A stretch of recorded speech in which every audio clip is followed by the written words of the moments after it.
Hi guys, it's Kathy. I hope you're doing well. All right, we made it to OJ. It feels like we just stopped OJ. Like we just got done with the last stream and now we're streaming again of OJ. All right, let's go. We're still on 443. But we will hit 444 today. We won't finish 444 though. We will finish. No, we won't. Yes. We will finish September 8th today. And we will jump to Monday morning when they start their rebuttal cases. You were only offered.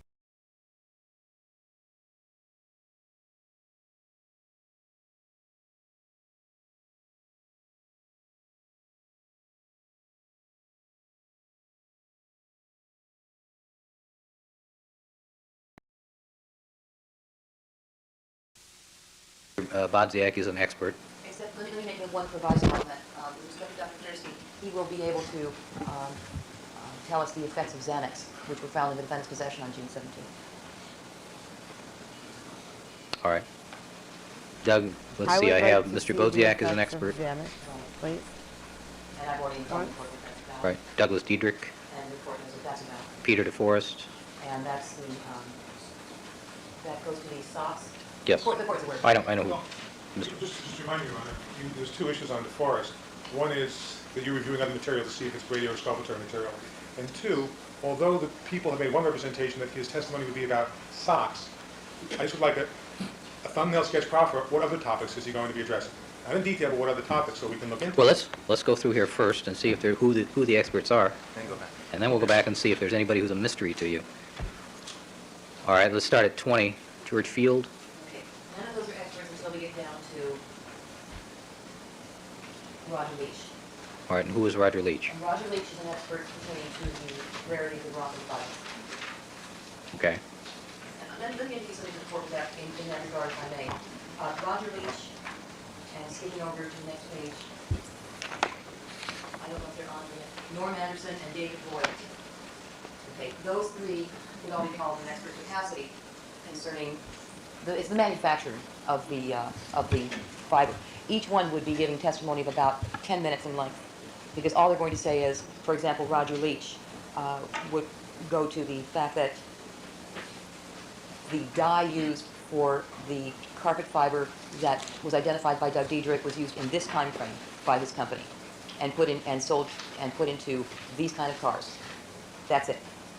And with respect to Norm Anderson, this kind of carpet, this cross-section of carpet fiber was manufactured between these times, and that's it. So and we're talking very, very limited testimony from these people. All right. Who else are your experts on your list? Brad Popovich. Right, Brad Popovich. How about Stephen Oppler? And Stephen Oppler is a DA investigator. He's just there to authenticate the Paratus video. All right. And Rich Rubin Alfred is an expert who was for examples. Gary Sims is already known. Chris Weir is known. That's it. All right. What is your? I'm concerned about the presence of Leroy Taft. Again, okay, with respect to,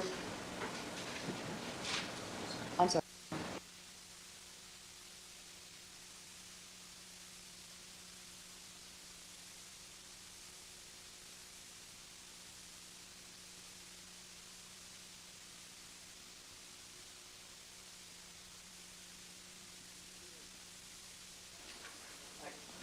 Leroy Taft and Kathy Randa, I believe, are on the list because we intend to, as part of the events of June the 17th, present the fact that they, within minutes of Mr. Simpson's departure from Mr. Kardashian's house, went to the Union Bank, to his safe deposit box, and recovered large sums of cash in a briefcase. This all goes to part of the chase, which goes to consciousness of guilt. And we would ask leave of the court to file P's and A's on this issue for the admissibility of his testimony if that's in question. I think it's a scope issue, wouldn't you say?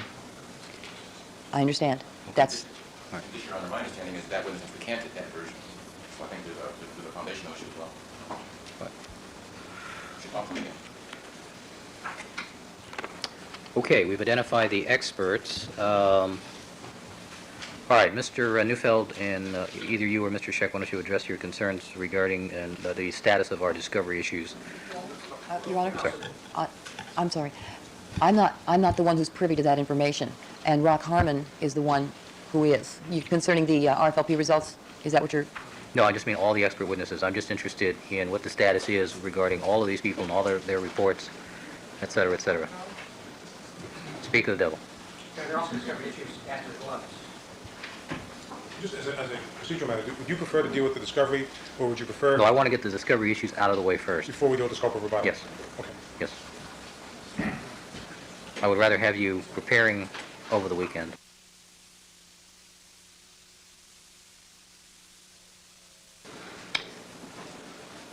All right, Norm Anderson, number 5.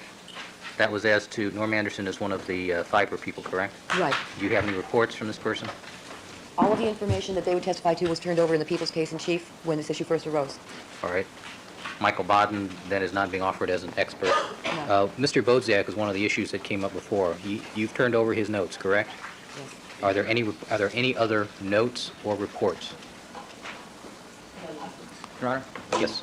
May I point out that Mr. Goldberg indicated to me he was unaware of it, but as the Court distinctly recalls, Mr. Hodgman and Mr. Yokelson represented to all of us that we were going to get a report from Mr. Bodziak. It's insufficient to simply say he's going to testify about shoe prints, because that's what he did on his testimony in the direct case. What is he going to testify to in rebuttal to Dr. Lee in regard to which exhibits, which scientific tests? In addition to that, it appears now from pictures that were given to us yesterday that the genes were, without notice to us, used in a fashion where it appears, Mr. Goldberg informs me, that we have a picture of Ron Raquel doing something or taking an impression of them, which was then sent out to the FBI. We weren't given any, I don't know if that could potentially be a destructive test. We weren't given any notice of that.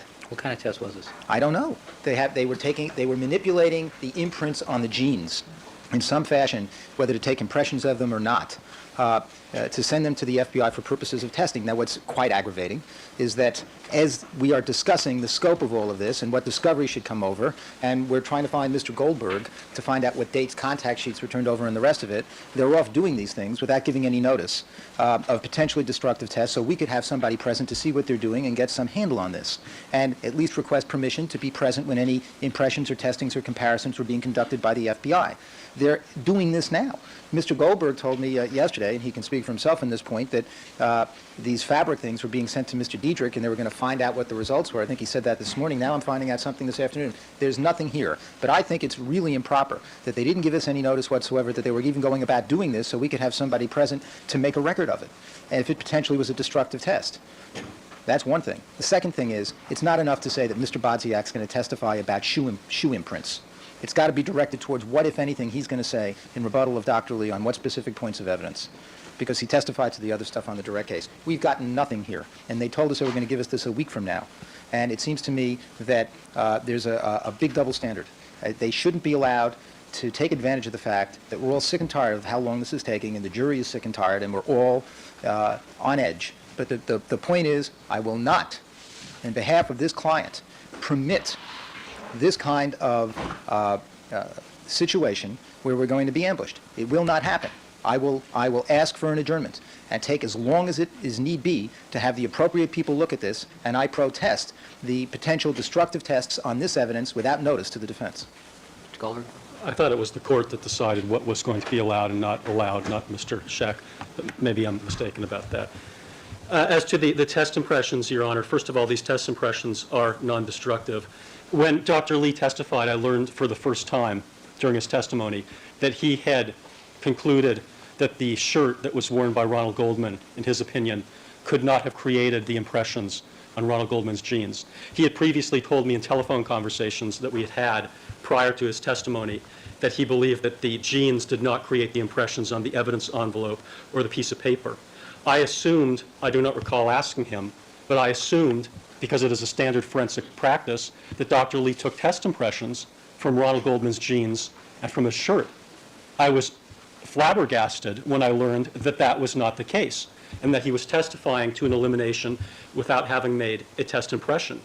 When I spoke to Mr. Bodziak about this, he informed me that you have to take a test impression in that situation. I told him that in my opinion, it seemed to me that the genes could not have created the impressions on the envelope and the piece of paper, because I thought that just from my knowledge of lay knowledge of genes, if you press them down on a piece of paper, you'd get a flat impression, that you wouldn't get parallel lines.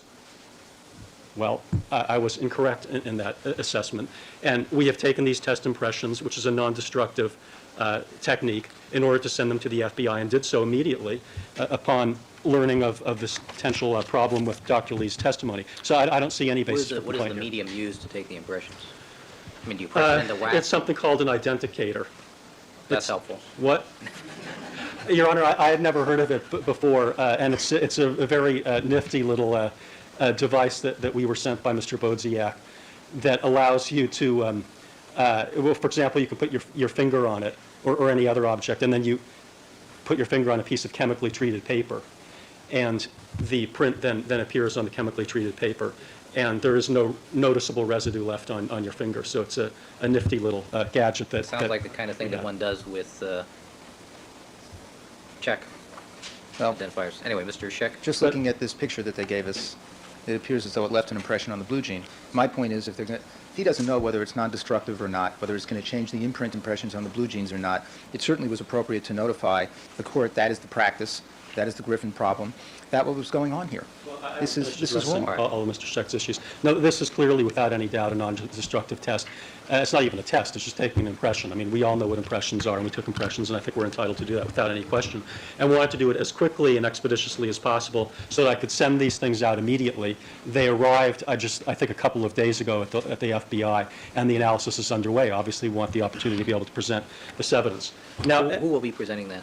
Mr. Diedrich? it's going to be a combination of Mr. Diedrich, probably mostly Mr. Diedrich, and perhaps Mr. Bodziak as well. Mr. Diedrich apparently has expertise in fabric impressions, and Mr. Bodziak has expertise in shoe impressions. So it's sort of a dual testimony that will be presented So to what is address this? this issue. So, but this testing is still ongoing. Well, I wouldn't call it testing, it's a comparison. All right, do you have any results yet? I don't have any results other than tentative results that have been relayed to me by Mr. Diedrich. And what are those tentative results? What do they tell us? That he thinks that, and I hesitate to repeat them because I may be misstating or oversimplifying what he told me, because he has not completed his analysis. And as the court knows, forensic experts usually don't give you much of anything until they're comfortable. They've reached a certain state of comfort with respect to their analysis. But reading in between the lines, my interpretation of what he was saying is that the marks on Ronald Goldman's jeans are consistent, or may turn out to be consistent, with the shirt, and that it does appear that the marks on the eyeglass envelope and the piece of paper are consistent with a Levi's blue jean. But as I said, he hasn't finished his analysis yet. And I'd also remind the court that Mr. Lee obviously just testified about a week ago, and we did try to get on this very promptly in terms of taking the impressions and following up on this. And it was in relationship to Mr. Lee's testimony. And I will point out that that was not in any report or notes of Dr. Lee, that he had excluded these two items. And the only reason that I knew about the jeans is because he had told me about that orally, and I learned about the shirt on the witness stand. And I didn't know that he didn't take test impressions from that until he testified on the witness stand. Now, as to the issue of reports, Your Honor, I agree with Mr. Scheck that there appears to be a double standard here that's being requested, because they have said over and over and over again that there is no duty to create reports. That is an argument that the court is very familiar with. And they have said that they have not asked their experts not to create reports, but that their experts simply don't create them. In this particular situation, Mr. Diedrich doesn't have a report yet. Mr. Bodziak is going to be testifying in, I believe it's Miami on Monday, and then he has several other commitments, so he hasn't written any additional reports. However, I will say, just as a little hint that I don't think we're obligated to give, that if counsel looks very, very carefully at the discovery materials, they will find what obviously Dr. Lee found, because Dr. Lee said that he disagreed with the report of Mr. Bodziak. So this is a subject about which there already is some materials that the defense has and may want to take a look at. Perhaps they should have taken a look at it a little bit earlier. But the point is that in terms of our discovery obligations, we have not told Mr. Bodziak either to create, at least I have not, told him to create or not to create a report. I simply asked him to try to look at some of the materials and photographs we sent, and the same thing is true with Mr. Diedrich, and they will do whatever they normally do. And I do not know how the defense can now argue that we are entitled to create something that does not exist when they have always taken the position that that is not required under 1054. As to Diedrich and Bodziak, what kind of notes have you produced with regards to this latest testing? There is no testing. I mean, as to any of their activities in response to Dr. Lee's testimony, any notes? No, Your Honor. The items that we sent, I believe, arrived, or Mr. Diedrich opened the box that contains the test impressions on either Wednesday or Thursday. And then there's also some photographs that we sent to Mr. Bodziak, which he looked at and opened the box the first time yesterday. So this is all happening very rapidly, and to my knowledge have not generated any notes other than that which Mr. Bodziak had previously generated prior to his testimony on the witness stand when he reviewed the items, including the jeans and the eyeglass envelope and paper. All right. Some concerns. First of all, let me mark two pictures. P4. Well, counsel, we're not going to hold a hearing right now to see whether or not this is a destructive or non-destructive Well, test. I understand that. I'm just passing up the photographs so the court can look at it to see whether my concern is made up or if it's evidenced by the photographs. No, counsel, I share your concern about what may or may not be there as a result of having taken impressions from the Levites. The problem is we need the witness here, probably in a 402 hearing outside of the presence of the jury, to tell us what kind of tests these were. Well, but my initial concern, first of all, and I want to make clear, is that they had no right to do this without notice. And that was wrong. All right, counsel, we're here to find out Secondly, what materials you have. I have nothing. All right. Secondly, it's very well for Mr. Goldberg to say that they're not going to ask him to write reports, but Mr. Hodgman and Mr. Yokelson, while he's off dealing with them, have told us, told you, told me on the record that Mr. Bodziak is going to be asked to fill out a report, and yes, they would get a report from him. So it seems to me that that is improper. It's one thing if it's not their normal practice to write a report. It's quite another thing to come in and tell us that they were going to get a report, and we're going to get it at the beginning of the week, and we get nothing. And if you recollect, I told you I would be surprised if Mr. Bodziak did not produce a report. That's right.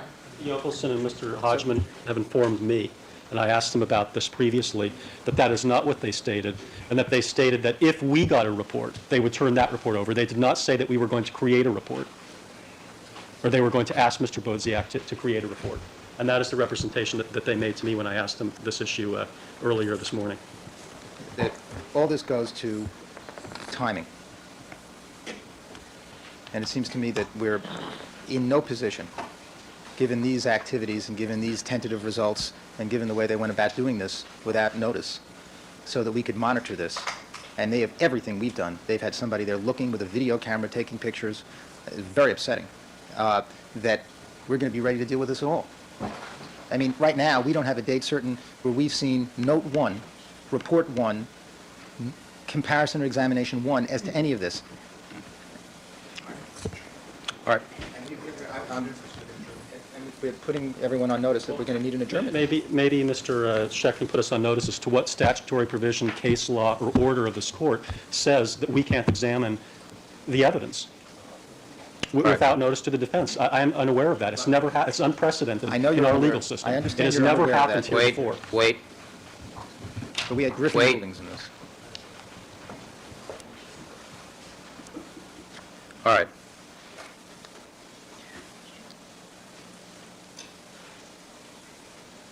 All right, DeForest, you've turned over his notes. I'm still going over the notes to see if I find that there's any Brady material in there.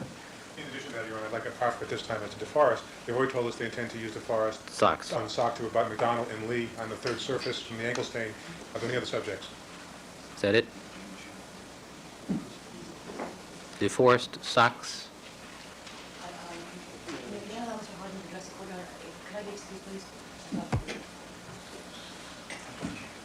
Mr. Hodgman, DeForest, socks. And let me just add this, counsel, in my review of all of DeForest notes, there are some things that I need to ask the prosecution about with regards to Brady materials. So who is handling DeForest? In terms of the actual testimony, that hasn't been decided yet, Your Honor. I've been talking with Mr. DeForest over the okay. past several weeks. For the purposes of the 1054.7 hearing and the Brady hearing, I'm the one. you're familiar with the materials? Yes. All right, then I'm going to direct you to be in my chambers on Monday at 8:30. I have some questions to ask you about some of the notes. Very well. Okay. And Your Honor, just to advise court and counsel, whether Mr. DeForest testifies at all remains a question. I'll be speaking with him again tomorrow. And I should advise the court as well with regard to Mr. Bodziak, with regard to Mr. Diedrich, and Mr. DeForest. As far as I've been advised, these individuals have schedules other than just responding to us. And there sometimes are practical problems even making them available to us for moving the case ahead. With regard to Mr. DeForest, I'll be speaking with him tomorrow morning. At this time, I would anticipate his testimony would cover the SOX. We've provided all sorts of discovery with regard to that. As to any additional areas, I think it's very questionable at this point in time. Your Honor, the only concern I have about it being questionable is that we were told about 3 weeks ago that other items of evidence were also forwarded to Peter DeForest in New York, besides the socks, the envelope, for instance, the bindle from item 47. So, again, just to avoid the problem of ambush here or some last-minute change in this, they knew 3 weeks ago when these items were sent to him what his reaction was to these items, and if he was going to be providing expert testimony to refute defense experts. And it's difficult for me to accept that 3 weeks later, when the defense has rested, for all intents and purposes at least, although we haven't done it officially yet, that they don't know yet if he's going to be addressing these other issues for which he received the evidence to examine more than 3 weeks ago. Well, it seems to me that they've had the opportunity to review his notes, and they've decided so far only to offer him as to the SOX. If that changes, then we can take it up. I'll accept Mr. Hodgman's representation at this time. All right. As to, let's see, Leach was one of the fiber carpet people, correct? Carpet fiber people. Yes, that's correct, Your Honor. Ms. All right. Clark is most conversant with that, but I'll substitute in. All right, but those the representation is that what they would testify to was turned over in the report that was provided during the People's Case in Chief. And that's correct. All right. Brad Popovich. Notes and report have been turned over. All right. Richard Rubin, are we going to get another report from Mr. Rubin? No, the most recent Or an interview or report? interviews have been turned over. A taped interview and a report as to notes from a subsequent interview were turned over last week. All right. And my understanding is that there was one picture that was sent back to him after that interview took place. I haven't heard anything about that. And Mr. Blazier, you are correct. If I have just a moment.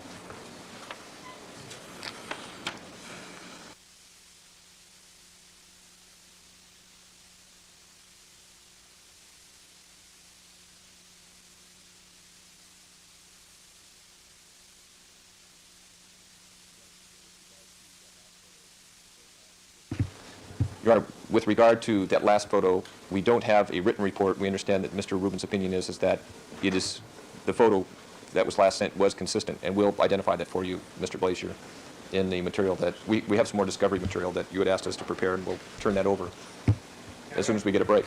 We have other concerns about discovery that allows our ability to prepare. I don't know if you want to Right. do those now or not. Well, I mean, as soon as we have a break, I mean, where is the material?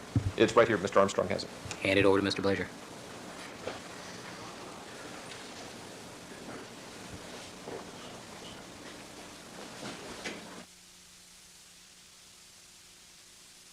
I recall the reports aren't here. Yes. You want to hear about whether we can be ready to do this on Monday? At some point, I need to address the court on that. I just want to make sure that the reports with regards to these experts have been turned over. I'm just about to get to the end of the list. Okay, I was just told that the report's not here. I'll just put it down, yes. Well, why don't you take a look at it, see what you got.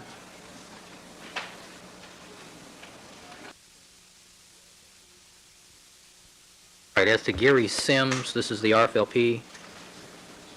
Mr. Hodgman, as to Gary Sims, this is as to the Bronco RFLP results. And I'm not the most conversant in that. If Mr. Harmon may take that. Yes, we've turned it all over. I'd like to clarify. Mr. Scheck complained at the beginning of one of those diatribes about just getting an autorad, and then he generalized that we're playing games. The reason he just got that one is because the date on it is September 5th. So it's a little bit, that's pretty fast, Your Honor. So I think he needs to be a little clearer and fairer or more objective in his complaints. So everything's been provided, or at least until I hear otherwise, I think everything's been provided. The point I would respect, since Mr. Harmon is here, I would respectfully request that before the end of the day that we argue this issue, because given the way this discovery is coming in, there's going to be a lot of work trying to catch up with what they're giving us in drips and drabs, and if we could clarify this, that would help a lot. All right. Well, can I, I know personal commitments don't matter, but my last plane is at 7:30, so, and this was not on the agenda today, Your Honor. This was not on the agenda until 11:59 and a half when Mr. Neufeld, when everybody was leaving court, asked you if we could kind of talk about some of these things. So that was not on the agenda today. Scope of rebuttal. Pardon me, Mr. Sims was here yesterday. If, I know we've discussed this many times as this trial has progressed. Mr. Sims was here yesterday. If somebody really wants to hear why it took so long, there's only one way, and that's to have Mr. Sims here with all of his timesheets, and he's just not here. So I have no idea what the legal issue is, no matter how many times I hear about the complaint. So I don't think it is appropriate. I know this is something they've known about since July, by the way. So this is not a surprise. The other shoe dropped, then the other shoe dropped, then the other shoe dropped, then the other shoe dropped on September 5th. So this isn't a surprise that 4 shoes have dropped on this set of mixtures.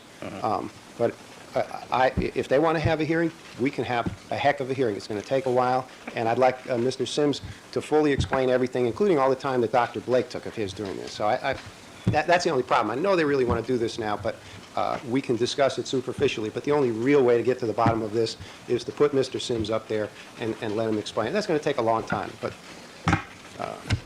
All right. When will Mr. Sims be available next He'll week? be here Monday morning. He'll be here Sunday night. We could do it Sunday night if they want to find out about it before Monday morning. We'll be on a 7:30 plane down Sunday night.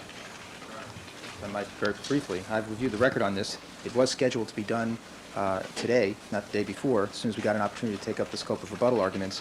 And there's no need to call Mr. Sims on anything because the record is very clear. In March, this court granted them permission to combine the samples, 303, 304, 305 from the Bronco. Almost at that point, we began a discussion about the fact that immediate testing would be necessary in order to make sure that this evidence would be available for the end of the prosecution's case, whatever the results.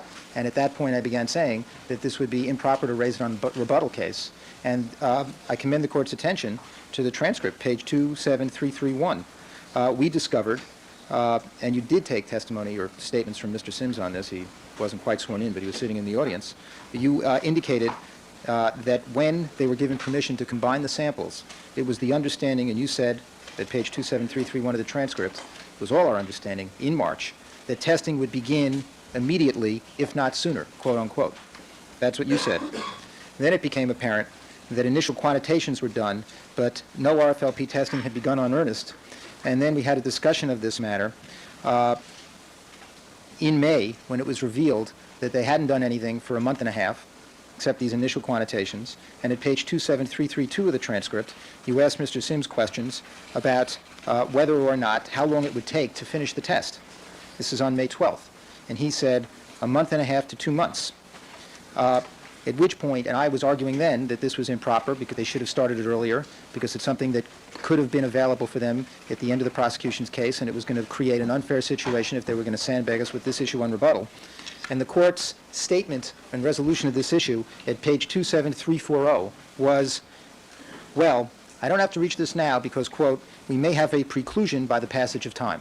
So the court gave a very clear signal to the prosecution that A, it was expected once the stains were all, permission was given to destroy all that evidence and combine them, that the testing should commence immediately, if not sooner. B, the record has already been established that they didn't do that for at least a month and a half, if not longer. C, in May, Mr. Sims, in response to the court, indicated that it would take 1.5 to 2 months to do the test, so it still could have been done before the end of the prosecution's case, and it was not. They delayed even further. Now, the point is, if one goes back and looks at the transcript, Mr. Harmon and the prosecution has taken to the position since the beginning of this case that they had a right to do whatever testing they wanted, exactly when they wanted it, that they were under no obligation in terms of reasonable necessity or timeliness to do it in a fashion to get it done when the case started. And we went through that and we litigated that, and the court gave them permission to do that. And he was taking a legal position then, well, we can do it whenever we want to. And the court gave very clear signals very clear signals. At the time that permission was granted for them to combine all these samples, that it should be done, testing should commence on that immediately, if not sooner. Then the court gave a very clear signal that preclusion by time would happen if they didn't get it done by the end of the direct case, because it's something that was available to them. I raised the issue that in terms of the law of rebuttal, that if I think there's three factors here. Would it be available to them on their case in chief if they proceeded reasonably and as the court directed it would have been? Would there be prejudice if we were confronted with crucial evidence, a second factor, in an untimely fashion? No question about it. It made it very difficult to form the defense case, not knowing what the results from that would be and how. And then finally, a factor to consider in terms of the law of rebuttal, as indicated in our memorandum, would this unfairly highlight this evidence at the end of the case? Now, I think it's very clear, and I alerted the court, and the court alerted the prosecution to exactly what they were doing. This was planned. And so it seems to me that this issue is already framed by the record as it stands. Finally, and this is another factor I think we have to take into consideration from the reports we were just given, is that this is a complicated mixture. Dr. Weir, in a very baleful way in his report, indicates that he has done some analysis here that he gave us, but he hasn't even completed what he considers the best analysis. And I'm sure the court won't forget the analysis and analysis and analysis over days that was being performed by Dr. Weir as he recalculated things while we waited for that to get done. And this RFLP mixture is something that we would definitely have to rebut with Dr. Shields on our case. So it seems to me that that is another factor in terms of the interest of justice considerations and the timing of this trial that should weigh heavily in this decision. But I don't think there's any question that they knew this day would come. And they were given fair warning, and the record is clear and complete on this point. And I would very much like to resolve it, because we need to prepare in terms of all the other discovery that they're throwing on us at the last minute. And I can tell you, we don't like the idea of having delays, but we're going to be forced to do it in terms of this imprint evidence, in terms of this glove business, all of it. Just a couple points. We look forward to Dr. Shields, who calls himself a hemigod, coming in. You recall him in that hearing out of the presence of the jury. So we anxiously await his appearance in this courtroom. I would like the court to remember that every time this has come up, Mr. Scheck has told you that all that evidence was consumed. And each time that he does that, I remind him that was not true then, it is not true now. And if someday I'd like him to be held accountable for continuing to tell you things that simply don't come close to the reality. I have my own notes compiled in 10-page chronology beginning March 9th through August 3rd that I would like Mr. Sims to recount to you, because once again, it bears no relationship to Mr. Scheck's perception of what really happened through the course of the testing in this case. And for example, the defense knew before we rested what the results of the first probe were. They knew that. So to say that they never knew that and couldn't formulate their defense, they knew what the PCR results showed. So they knew where the other shoe was going, and the other shoe was going as long as we could keep testing it. All I've asked you for is an opportunity. I'm not here every day, but nobody has told me that this was scheduled for today except Mr. Scheck, and I'm not aware that it was. Mr. Sims was here yesterday, prepared to testify in the case in rebuttal. So I want an opportunity to convince you that once again, Mr. Scheck has not fully informed the court that, contrary to popular belief, there are people who have other things to do in their professional and personal lives. There are deaths in the family, as you recall, a long period of time when Mr. Sims was here in this lovely city, waiting to testify, preparing to testify. So that's all. I want just a fair chance to convince you that there's not any factual merit to what Mr. Scheck has told you, and there's no legal merit to it. I mean, that's one thing we've never come to grips with, that there's no legal merit to it. But I think you can easily resolve this on a factual level, and that's all I want a chance to do, is convince you with Mr. Sims here. All right. I agree at this point that I need a factual explanation as to what testing was done, what the scheduling was. I am concerned, however, about that 6-week delay between the time that the issue was presented to the court to allow the combination of those samples and before the actual commencement of the testing. I am concerned about that. Absolutely, and we intend to address that with a day-by-day account. All right. And he'll be available Monday? Yes, Your Honor. All right. Next issue. Sure. Scheduling purposes, that's a hearing. No, he's just... We're not going to start with him. We're not starting with, you would have a hearing about whether or not it can happen, and then there'd be another day that he'd come back and testify to it if we lose. I mean, if you allow him to testify, he's here, but we would hope you would allow him to testify forthwith. That's a But discussion. what I'm contemplating right now, Mr. Harmon, frankly, is, as I indicated to counsel, my concern is, all right, as I've indicated to counsel, my concern is getting this case concluded. So any of these special hearings are going to be days and times that aren't normally scheduled to be with the jury. So my guess is that we'll conduct this hearing Monday at 5 o'clock. And Because hopefully if you... I assume that despite the fact that people say these photographers are only going to take 5 minutes apiece, I've never seen a 5-minute witness in this case, so. Just so the record's clear, Mr. Clark is making Mr. Popovich available to me tomorrow for a conference call. So I'm going to be spending my time with Mr. Popovich. I'm not doing one thing about Mr. Sims until we resolve this issue. And if we do lose it, I'm not ready to cross-examine him right afterwards. I just want to make that clear. Okay. Is it okay if I don't do anything then either? Or can we both not do anything? Have a nice day, Mr. Harmon. Thanks, Judge. You're welcome. All right, Mr. Blazier, as to glove issues. After discovery. Yes.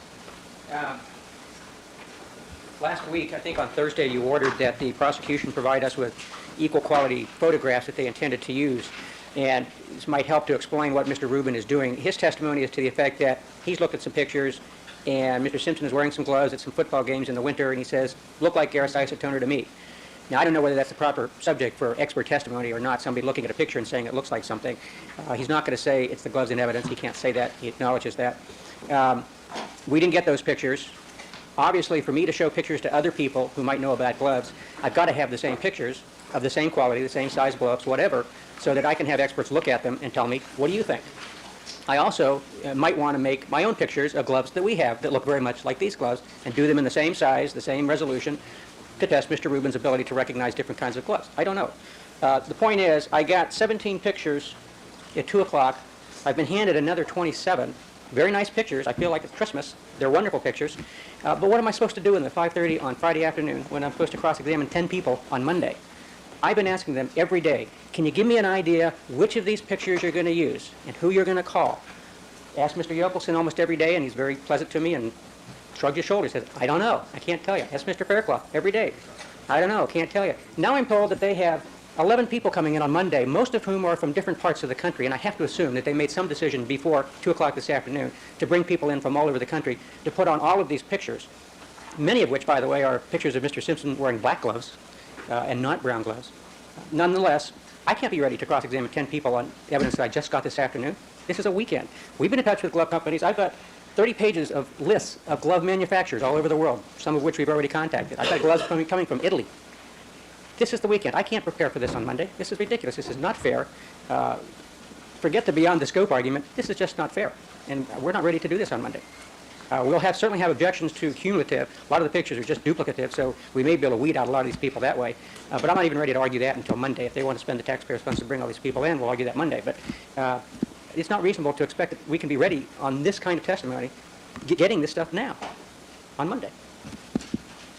Mr. Heidman, when were these photographs available? Your Honor, most of these photographs were available before today, and we provided the best available copy that we had to the defense before today. I don't have a list before me with all the dates, but as Mr. Blazier well knows, we've been providing for well over a week either laser prints, color laser prints, or the like.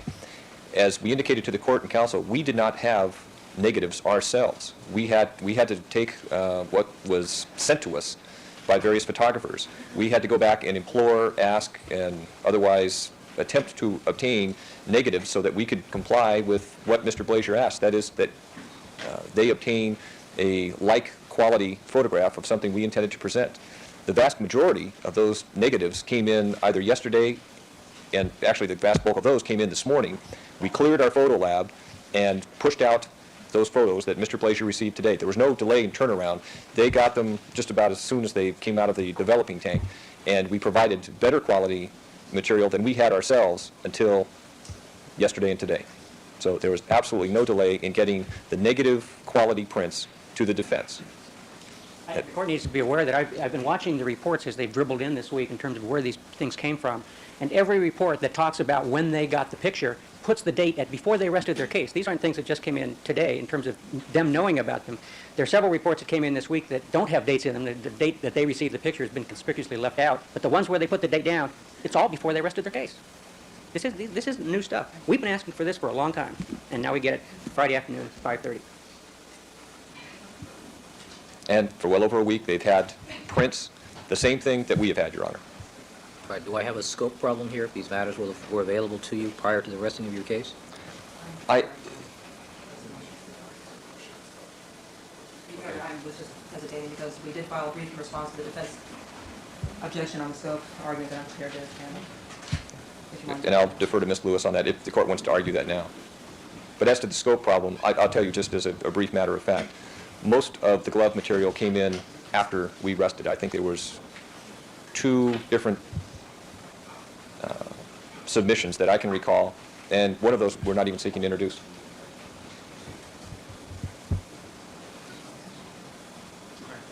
Be my guess. I was just handed a brief. Was this just filed? We filed it early this afternoon, Okay. earlier this afternoon. Well, obviously, I'm not prepared to respond to that, but All right, Ms. Lewis, does this brief deal specifically with the gloves? Yes, it Dates, does. times? In terms of the scope argument, Your Honor, there is case law supporting, it does No. not matter. No. Does your brief specifically address the glove issue? Yes or no? In a broad sense, yes, it does not detail the dates in which everything was received. Okay. All right, then I guess we probably ought to take that up first thing Monday morning. Scope of the glove presentation. But I'm going to need dates, times, declaration as to when those things were. Your Honor, please don't get into before you read the case law cited in my brief, because it does not matter. The court may agree with people's position that under much of the case law, it's, Well, since you just filed it, and obviously I've been busy all afternoon, I appreciate that. haven't seen it, haven't read it yet. All right? the court's aware that we made certain tactical decisions on the defense based on No, them I'm- not doing this before. Thoroughly aware of that, counsel. There are several tactical decisions that have been interesting.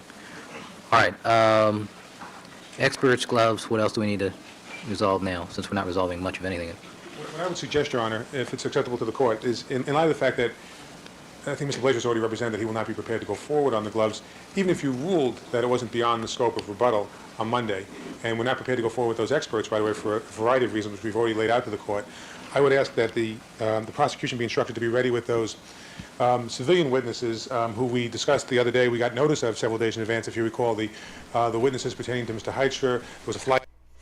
Stop. Stop making me yell at you. You are not allowed to tell the prosecutor or the prosecution who to call and how to call and when to call. You're not allowed to do that. Sit down. Flight attendant from American Airlines. The only other point I would make about the witnesses pertaining to Mr. Heitscher, even though they're civilian witnesses, and we would be ready to deal with them, as soon as the prosecution starts the rebuttal case, I would point out to the court that Mr. Darden represented that the Heitscher witnesses are not rebutting Heitscher's testimony, but are simply trying to corroborate it. And if that's really what Mr. Darden means when he says that, then clearly that would not be appropriate for rebuttal testimony. Well, that'll be part of our scope of rebuttal discussion, I suspect. And I didn't say corroborate. I What said what I would also ask, Your Honor, is that that the people be instructed to prepare by Monday, because we're going to be dealing with scope of rebuttal, any points and authorities they have on those other issues that you highlighted, where bells went off, I think, like the Dutton issue, that should be filed by Monday morning so we can respond to it in a timely fashion if we're going to finish this rebuttal case in 5 days. That they also have the points and authorities by Monday morning on the Bronco Fiber revisit that they're asking the court to do. And they also have the points and authorities by Monday morning on June 17th witnesses. Because if we're going to deal with the scope of rebuttal, we need to have those authorities right away on Monday so that can be resolved. And I'm not trying to I think it's reasonable, Your Honor, because there's only so many of us, and if there's 59 witnesses, we have to figure out what the heck to do first. And until you somehow circumscribe some of that, There's only so many of you. there are. There's probably 20 of you on each side, and there's only one of me who has to read all this stuff. I understand that, Your Honor, and that's definitely a disability, but it would certainly make it easier for you to get started on that if they got the points and authorities on those issues in Monday morning, so we could at least know where we're heading. All right. Well, I'm going to, as I mentioned to both sides, I don't tell either side how they're going to put their case That on, is what Ms. order they're going to Lewis. call people, but it would probably be a good idea that you have people available on call in other topics or other areas in case the worst happens. I don't know. I haven't heard the scope argument yet, but you should be prepared to present some meaningful testimony to the jury on Monday. we will be prepared. I think Good. we can accommodate counsel's request with regard to briefs on the fiber. No, actually, when the court indicated it wanted the record sides and the fiber, we don't have the transcripts yet for the record sides on Kathleen Bell's testimony, for example, with regard to the type of These are real time. automobile that detective Herman so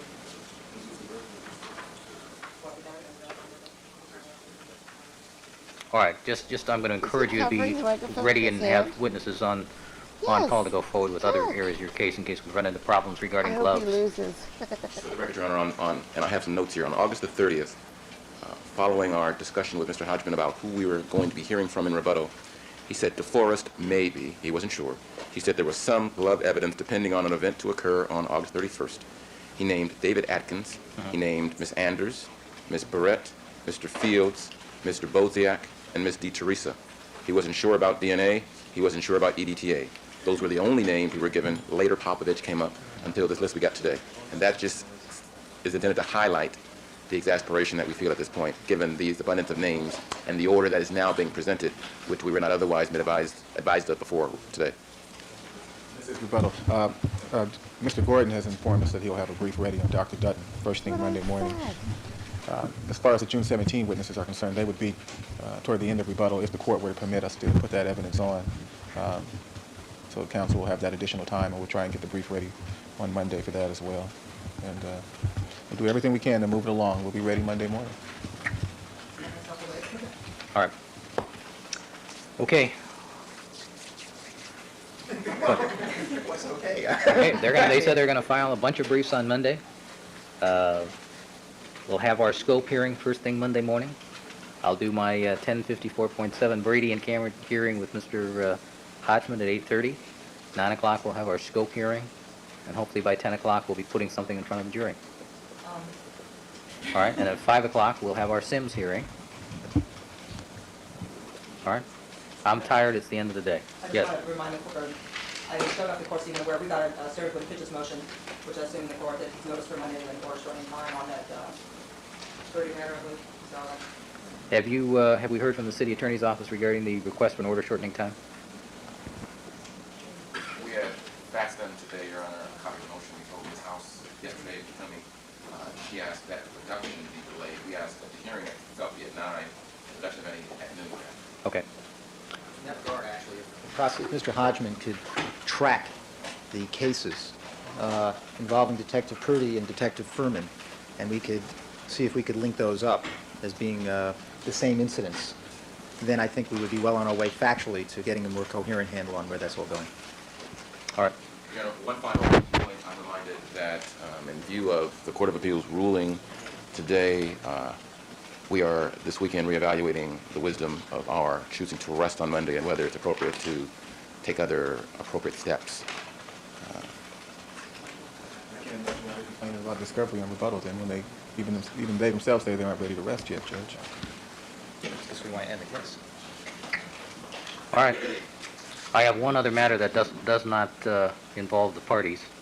We have violation of the court's order this morning regarding still photography in the courtroom, and I've determined to terminate the still photography in the courtroom, so I'm taking this Sager. That's why you're here? All right.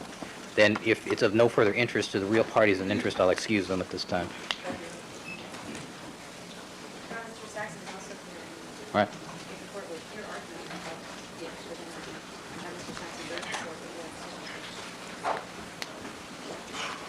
Let me allow counsel to clear.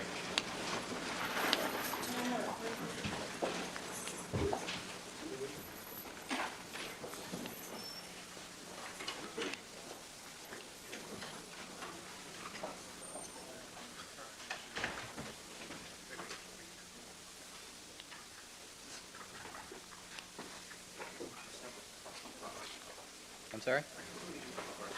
Thank you. I'm glad somebody appreciates that.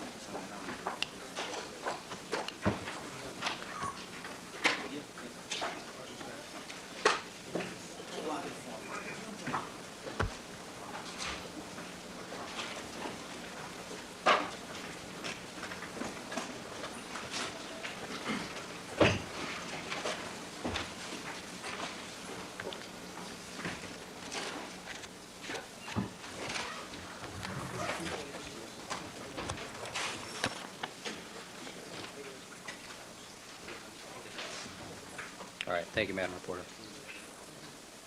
Ms. Sager. Yes, Your Honor. Mr. Saxon is here with me, who is the still photographer who was running the pool this morning. It's my understanding that what has occurred is, again, simply what I think was a misunderstanding of an incident that's occurred before the court some time ago when a still photographer took a picture during a break, which the court has ordered that no pictures be taken except when the court is in session. But during that hearing, there was a discussion of the need to take a test photo on certain occasions to make sure that the still camera was working. And it was the impression Test that... photo of the seal. Yes, Your Honor. At that time, the court made a comment when he was explaining that he focused on people because that's what normally is being taken pictures of. The court made the comment, I believe, something to the effect of, well, that's what the seal is for.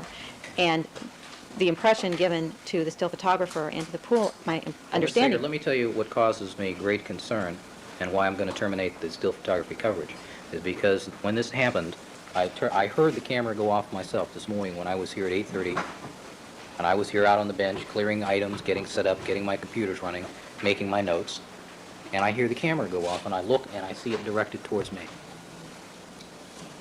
And that's a direct violation of my order. Well, Your Honor, I believe the court has reviewed the footage.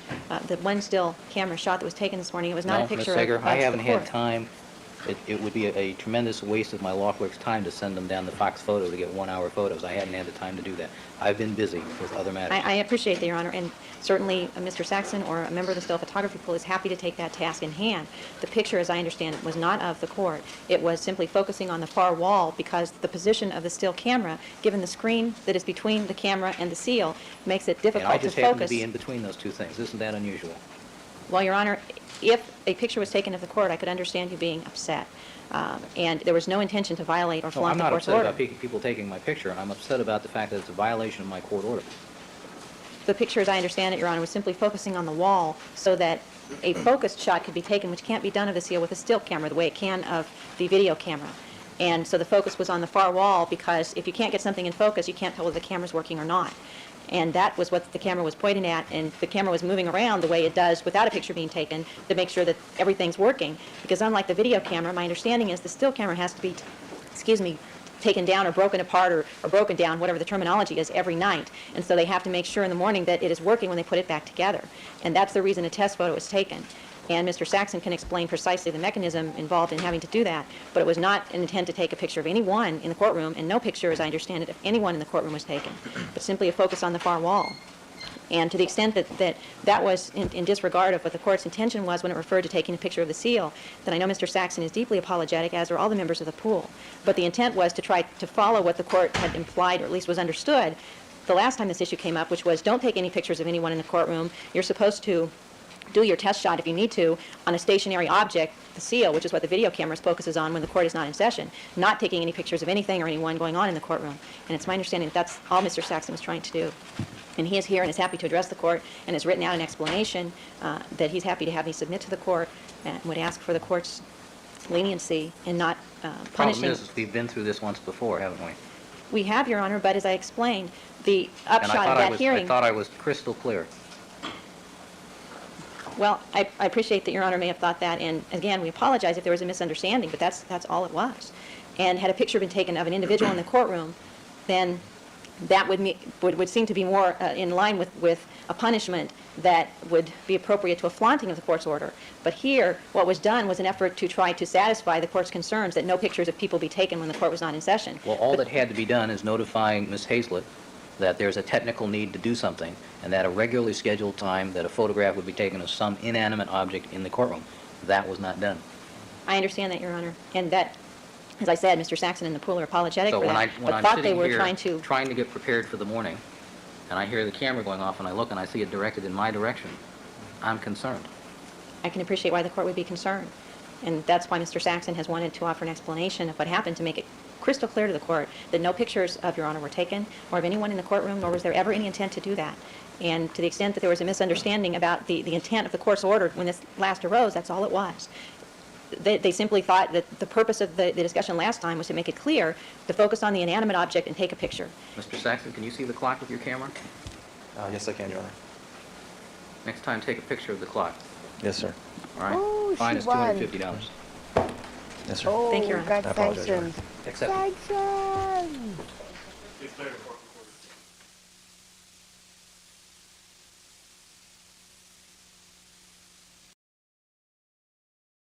The defendant's again present before the court with his counsel, Mr. Cochran, Mr. Glazier, Mr. Bailey, Mr. Ullman, people represented by Ms. Clark, Mr. Yokelson, Mr. Darden, Ms. Lewis.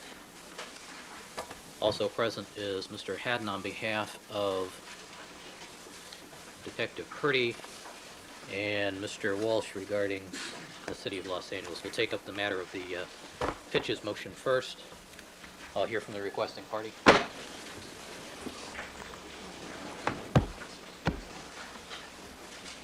Anybody wish to speak on behalf of discovery of the police records?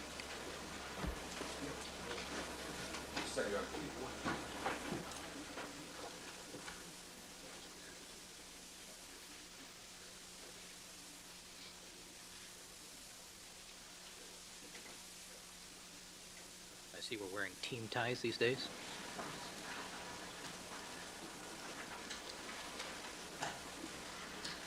We just received this, and I haven't had a chance to go through it, but in just skimming it, it's clear that the application here is that we should not be entitled to these materials because they are not within 5 years, which is the limitation of the Pitches motion. And I would like to reiterate the position of the defense with respect to the materials, A, internal affairs investigations in this case involving Detective Purdy, Lucian Coleman, Detective Aronson, Detective Vitrano, any others that were involved in these incidents. We feel that based on the application, the showing we made, and the extended remarks that we made last Thursday, that we should be able to examine these materials and have access to them because we think they contain potential exculpatory evidence. And even if the statutory limitation on seeking these records, those are current records, internal affairs investigation that were within 5 years, even though they relate back to materials that are over 5 years old. So we think we're entitled to that. Number two, for those materials involving Detective Purdy and other law enforcement officials that relate to their contacts with Mark Furman, and what we have outlined as the exculpatory evidence that we're seeking in this case. Even if these materials are over 5 years old, we believe under the United States Constitution and our right to exculpatory evidence, we are entitled to it, notwithstanding limitations set out in the statute. And I don't believe the statute was intended, passed, and explicitly does not purport to go beyond the defendant's constitutional rights to obtain exculpatory evidence. There is a long line of cases, as I indicated to the court before, starting with Davis versus Alaska and going all the way through where statutory privileges, Davis versus Alaska was the right to obtain records that were sealed pursuant to a juvenile privilege statute, so to speak. Those give way when exculpatory materials are being sought. So we think we're entitled to that, notwithstanding this motion, and those are the grounds we're proceeding. Most particularly, and I don't know if the prosecution has obtained this information, we have particular interest in terms of Detective Purdy concerning that case where he apparently testified, according to what he told Prosecutor Coleman at a preliminary hearing, in one fashion, then was confronted with a police report that apparently was filled out by Mark Furman that was different than his recollections at the preliminary hearing, and then he subsequently testified in another fashion and was that conformed to the police report, and apparently there was discipline for it. And we're trying to track whether that case is also the same case that Detective Purdy told us about when we had a conversation with him last week, where he admitted that he had had a confrontation with Detective Furman around a particular case where the two of them had been paired as partners, and also that there were entries in the diary which he burned by his own admission, even after being informed that that diary was going to be sought and was being sought by law enforcement officials involved in this case and or internal affairs officials, because it contained entries about his relationships with Detective Furman and misconduct by Detective Furman. That he intentionally destroyed that diary, he has admitted, after knowing that it was being sought. So that's the material we're interested in. We think we're entitled to it, notwithstanding the fact that at least one of these internal affairs investigations is over 5 years old and the information is over 5 years old. We also want to be clear that we're seeking not only the records that are stored downtown, but the ones that are stored at the division, because we think all those are related. And of course, we're seeking the information with respect to the swastika incident as well. All right, I'll hear from the counsel for the detective, Mr. Haddon. Your Honor, Davis versus Alaska does not stand for the proposition that the defense is entitled to the entirety of someone's file just because they claim there might be some exculpatory information in there. As this court noted last week, Brady is very much a consideration in the statutory scheme that's embodied in the Pitchess statutes. The Pitchess statutes have, as I noted in my brief, withstood constitutional scrutiny in this state. Particularly, I am amazed at the comment by Mr. Scheck regarding what exactly it is that he's seeking. He's saying he's asking for something relating to Ms. Coleman's declaration today, but their brief instead asks for citizen complaints against Detective Purdy from 1986, discussing bias, prejudice, ethnicity, etc., and falsification of records, neither of which have anything to do with the matter for which Mr. Simpson is on trial here. Mr. Scheck noted that there is a statute that precludes discovery of matters that are over 5 years old. He ignored the fact that 1047 of the Evidence Code says that the records of an officer who is not involved in the arrest are per se not discoverable. It's as simple as that. The legislature was very clear on it. And the court, California Supreme Court, in the Santa Cruz case, which I cited in my brief, described this statutory scheme as a model of clarity, that the legislature said what it meant when it wrote it, and the courts should apply it accordingly. The defense has first of all, provided no reasonable cause for the court to even look at at Detective Purdy's personnel file. Even if the court were to do so, it would be excluded. What the defense is, I think, seeking is excluded under 1045 of the Evidence Code under the protective provisions there, and 1047 is an absolute bar in this case for the defense to get any materials from Detective Purdy's file. Thank you. I'll hear from this representative from the City of Los Angeles. Good morning, Your Honor. David Hotchkiss, Assistant City Attorney on behalf of the Custodian of Records of the LAPD. I would only add, Your Honor, a couple of points to underscore the legislative scheme that we're dealing with here, and that is that the legislature, on behalf of the people, has made certain legal conclusions that are binding upon this court, and one that is paramount is that the 5-year rule seems to control under these circumstances. They have ruled, they have determined as a matter of law that anything that is beyond 5 years from the date of the event or transaction which is at issue, which is the murders of June 1994, they're asking for events that preceded that by 7 years. And those are excluded by operation of law. Moreover, I wanted to underscore a point that Mr. Haddon made, and that is that there is absolutely nothing tying Detective Purdy to the investigation, the arrest, the booking, or anything involved in this particular case. However, if the court finds that there has been a prima facie showing under 1043, we are prepared this morning to deal with an in-camera at the court's discretion. All right. Mr. Scheck, do you want to address the language in 1047, please? This is the language indicating that since he's not involved in the case, there's a per se bar? Yes. All right. The response,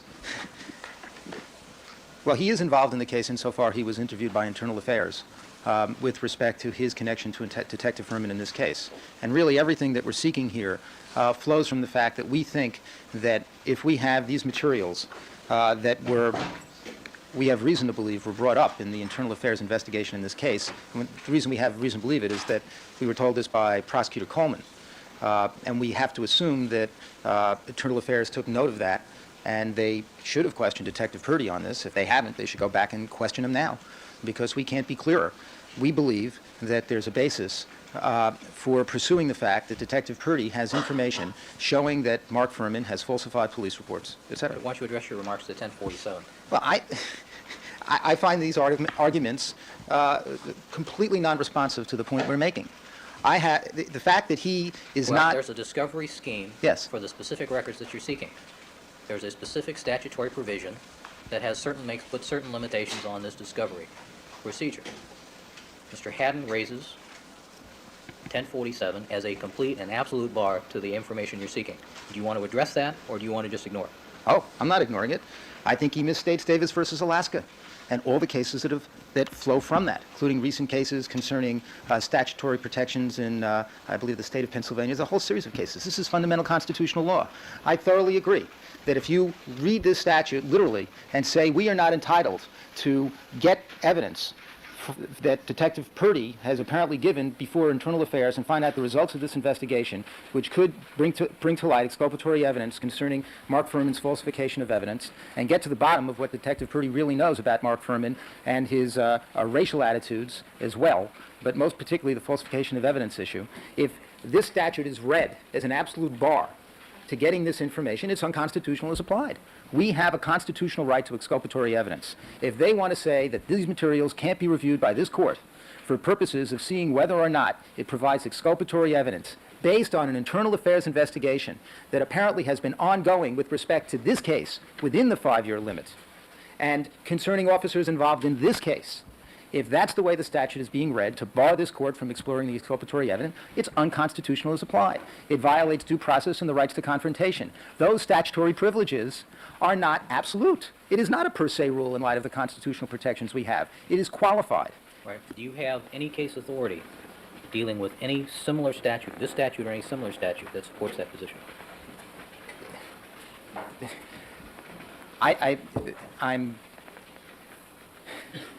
There are, if the court wants more, I thought this was a black letter proposition. Davis versus Alaska is a case that I think is close to 30 years old, but it is the first in a long line of cases which establishes a fundamental constitutional principle. Do I have a case right now dealing with pitches that's directly on point? Any case where the theory of Davis versus Alaska is applied to a discovery statute that is anywhere similar to this, anywhere in the United States? Do you have anything you can analogize from? Because there's no case in California that says this. Well,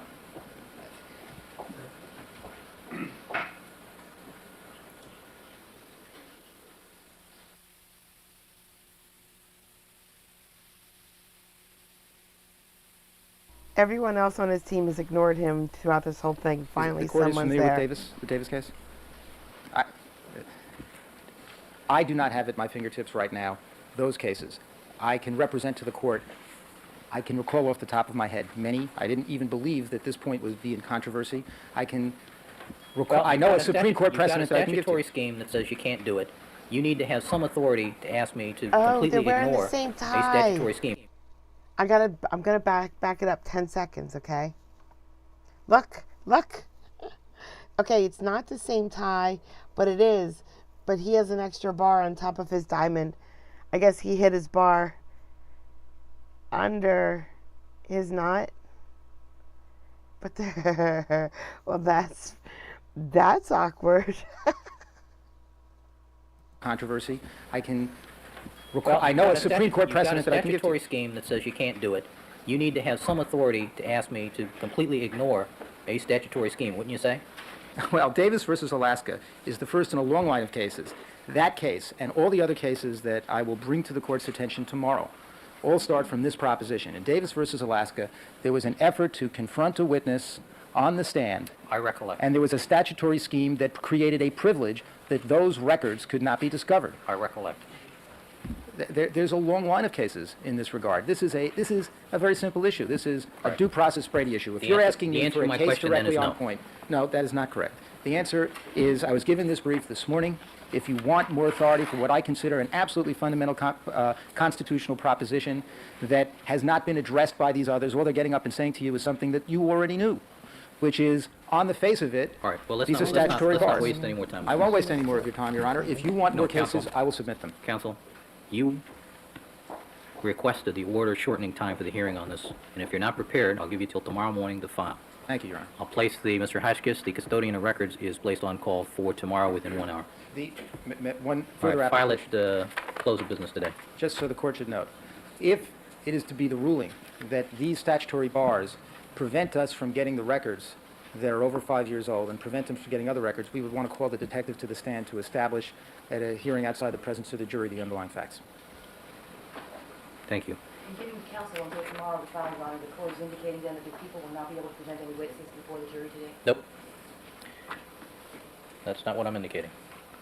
All right, other matter we have is the scope of the scope of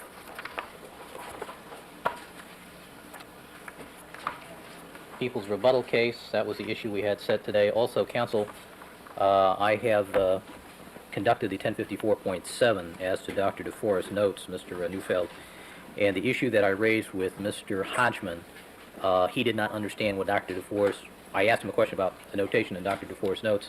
He was not able to interpret that for me. So I directed him to immediately call Dr. DeForest to get an explanation of what this note means, or what he is addressing. So as soon as I get that information, I'll conclude the 1054.7 as to Dr. DeForest's notes. All right. Scope of prosecution rebuttal case. Just before we get to that, the court, I think it would be more logical if the court pleases for the court to entertain Dean Ullman and the defense's motion to strike and request remedies for denial of constitutional rights of confrontation and cross-examination. I'd ask the court to consider hearing that first. Dean Ullman will hound that, and then Mr. Blazer will hound the other motion with regard to scope of the rebuttal. All right. You just got this brief, what, 15 minutes ago? We had no advance notice they were going to file it. We've just seen it. We have at least a chance to read it. Perhaps you'd like to file a responsive brief? Ms. Lewis just had the cases right down there on her lap right now. Mm-hmm. And what is the practical import of your request? Proceed with other motions first. All right, you prepared on the scope issue? Yes, and we filed briefs on that. All right. I should mention, we filed this morning an additional brief. We filed a brief last Friday with regard to admitting glove evidence. This morning I filed an additional brief on our behalf with regard to admitting the rarity of the Bronco fiber carpeting that the court had excluded from our case in chief. All right. Mr. Blazer, scope regarding the gloves. Good morning, Your Honor. Good morning, counsel. It was my understanding that the prosecution was supposed to also file some document stating when they received various pictures, and I haven't seen anything that has that information. I did prepare a chart for my own use, but I'd be happy to provide it to the court and to counsel.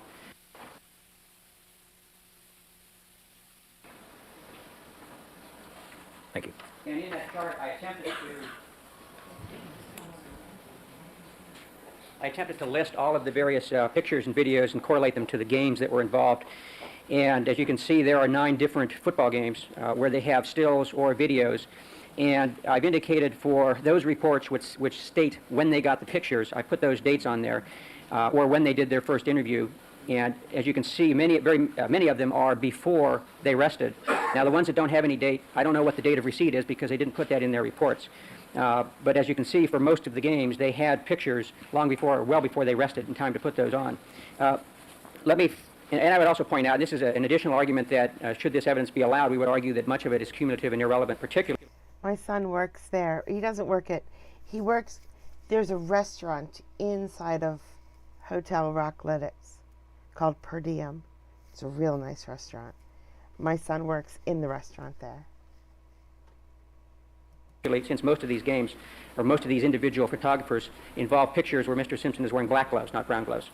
But I don't want to jump ahead. In response to the people's brief, as I understand their argument, they're saying that because we have put on a defense that evidence may have been fabricated or there may be some sort of skullduggery involved with the evidence, that therefore opens up the glove question when we didn't put on any evidence about the glove question. And I think that argument... Skullduggery? That's not a word. It's just... Hold on.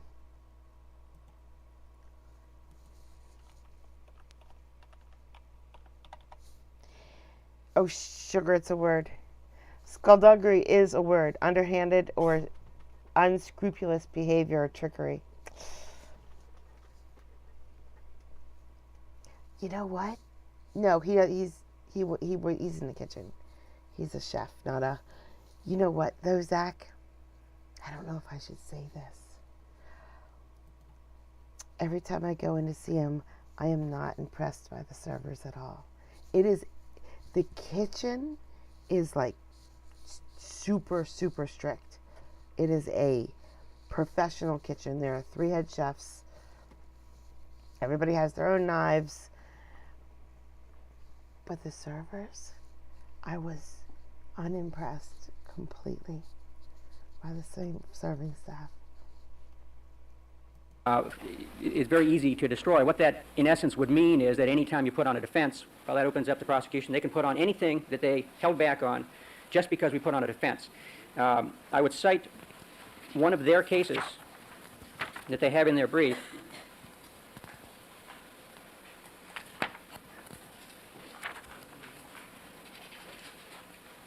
That they cited for a different proposition. This is the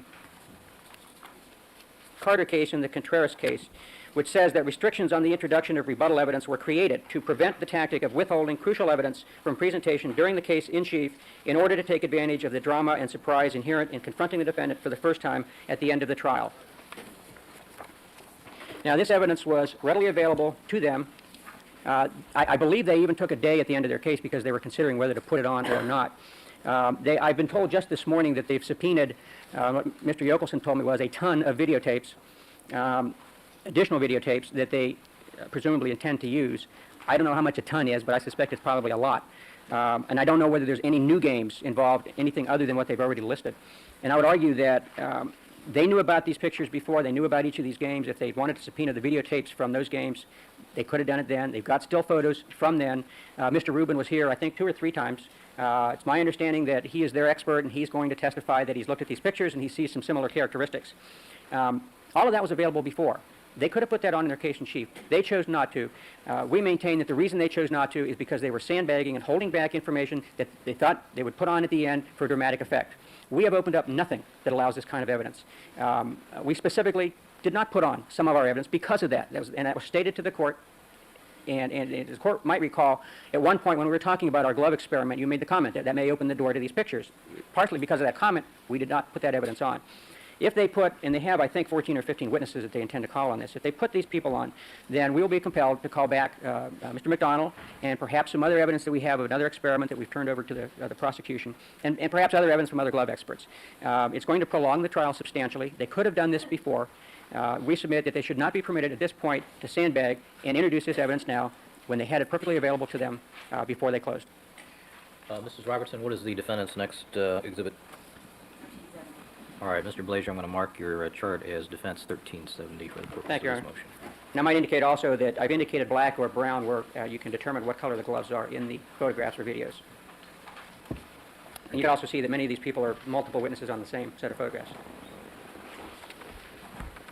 All right, I'll hear from the people.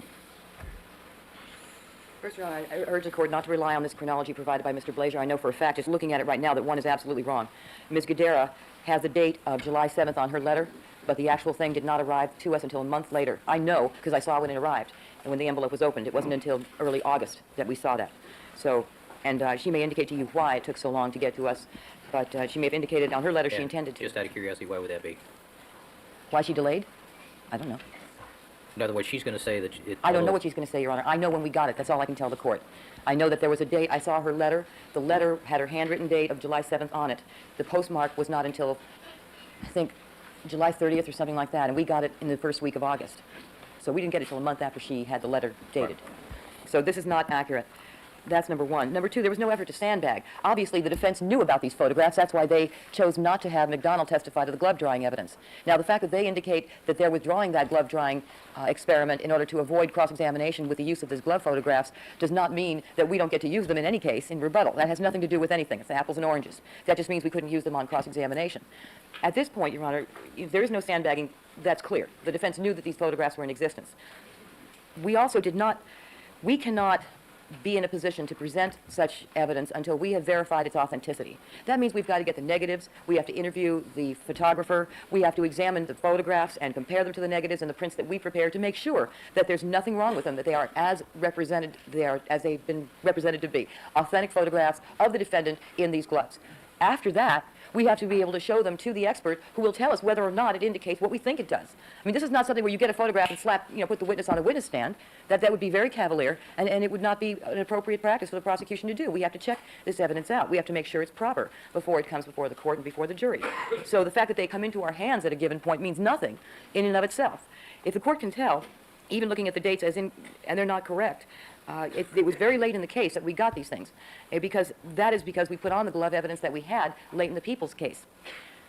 By the time we rested, and I think it was in the first week of July, many of these photographs had not yet been received.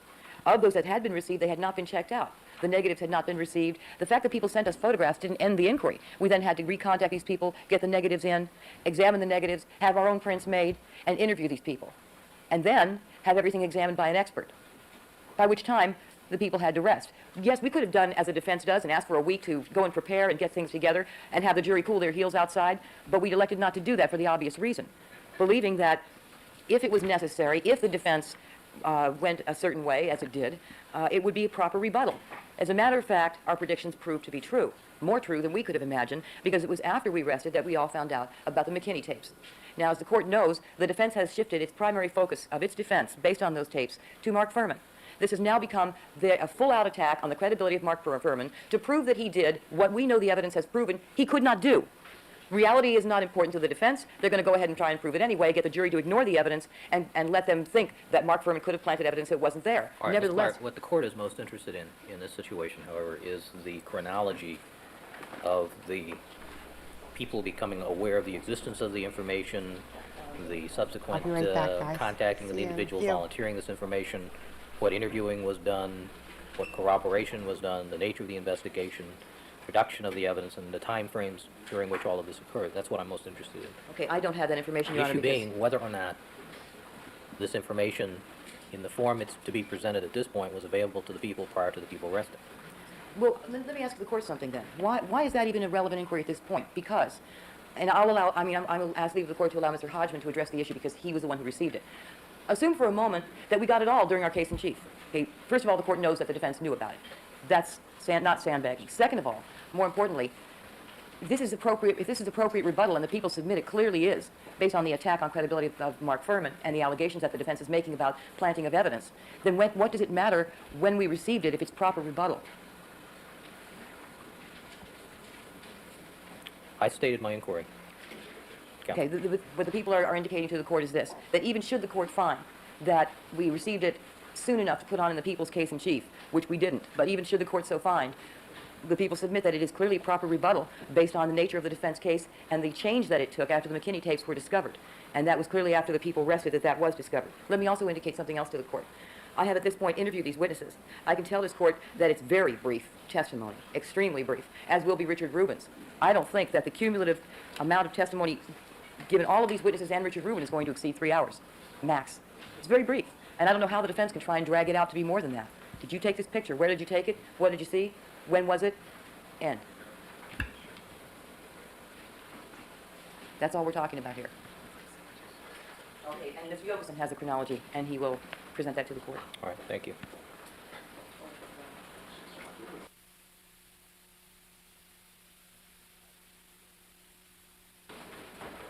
Mr. Hodgman and Mr. Yokelson. And good morning, Your Honor. This will be sort of a bifurcated response to the court's inquiry about chronology. I have information with regard to the still photos. Mr. Yokelson has information with regard to video clips or videotapes that were obtained. All right. Mr. Hodgman. And, Your Honor, in response to the court's inquiry of last Friday, over the weekend, we tried to put together a chronology so that the court would have some understanding of when these photos were received. With regard to photographer James Chegia, C-H-E-G-I-A, we received a photo on or about June 20th, 1995. On that date, one of our investigators obtained a negative and some prints were made. Color copies were given to the defense on September 1st. All right, negatives were obtained on June 20? Yep, no photo, actually, just a negative.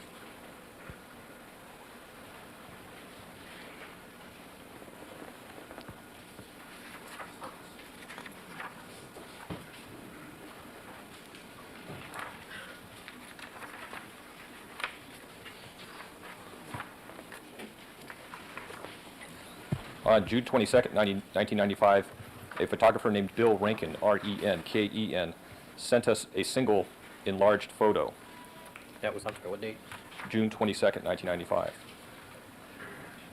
Subsequent to the receipt of that photo, there were a number of phone calls involving Mr. Yokelson and Mr. Rankin in an effort to attempt to obtain the negative, and in the course of those conversations and during, as I will relate in just a moment, into July and August, additional photographs were obtained from Mr. Rankin. On June the 22nd, or shortly thereafter, we had obtained a single 2 by 3 foot enlargement which was shown to the defense.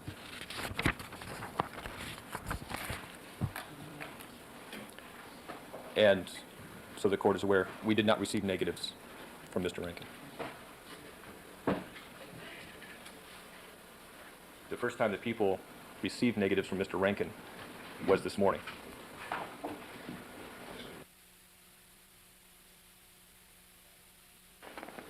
And to be even more specific about it, Mr. Rankin retains the negatives in his possession right now. The people do not have possession of them. a photographer named Rob Seib, S-E-I-B, sent us a photograph on June 27th, 1995. We received it sometime after that. Excuse me, just a second. Mrs. Robinson.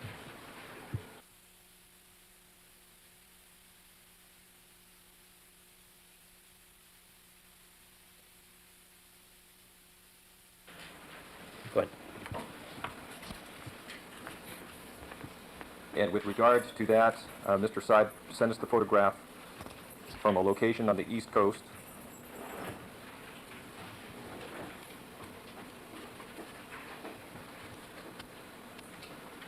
On June 28, 1995, Mr. Rankin sent us some additional photographs. These photographs were of the same football game dated January the 6th, 1991.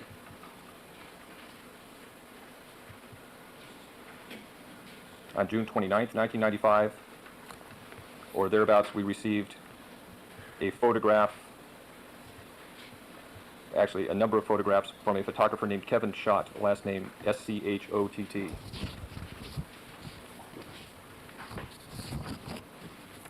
We received negatives from Mr. Schott on September 10th, 1995, yesterday. Previously, on September 1st of this year, color copies of what we had were turned over to the defense.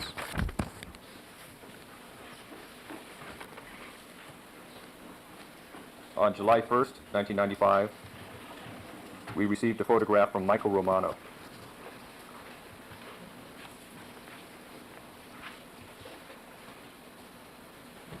A color copy of this photo was turned over to the defense on September 1st, 1995.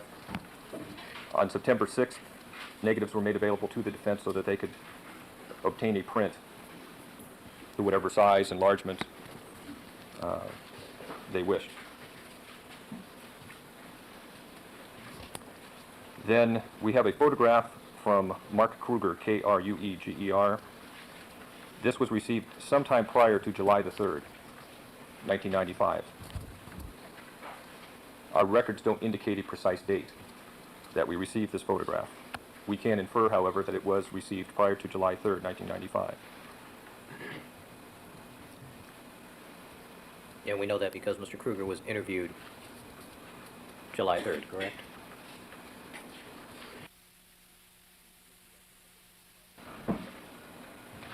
He was interviewed on September 1st, Your Honor, and on that date he stated that he still had the negative. A color copy of what we had was provided to the defense on September 1st, 1995.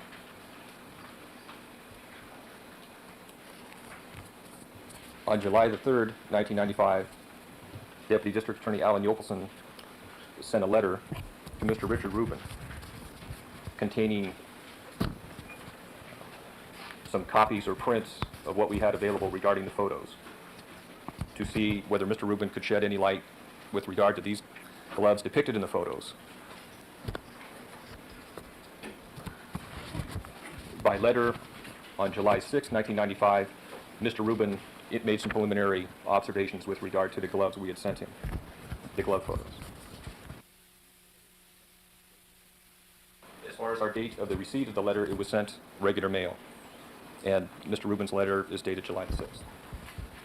The date we received it, we can only infer was after July 6th.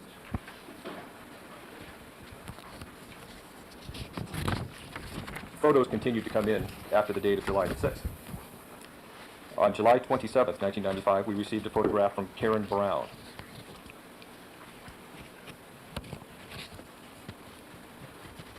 On September 1st, 1995, color copies were turned over to the defense. And that photo was reproduced from a negative on September 8th and turned over to the defense. On August 11th, 1995, Bill Rankin sent 2 more photos of the same game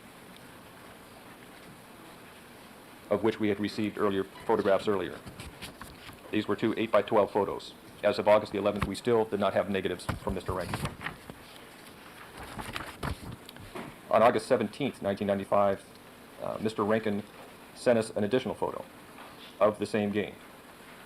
We still did not have negatives of what Mr. Rankin had sent us.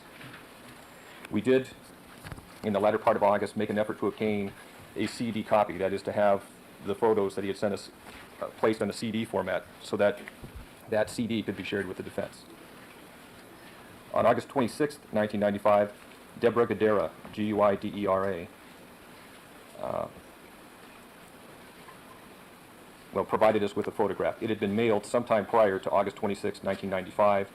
She indicated that she thought she had mailed it to us sometime in July.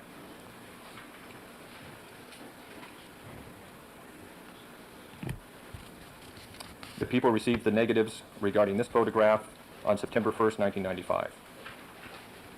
Color copies and copies made from the negative were available to the defense on September 6th. And lastly, Your Honor, we have a photographer named Stuart West, and he has a photograph of a December 25th, 1993 game. And we simply do not have a record of when we received that photo from Mr. West. We do know that on September 1st, 1995, color copies were turned over to the defense. On September 6th, negatives were made available to the defense for copying.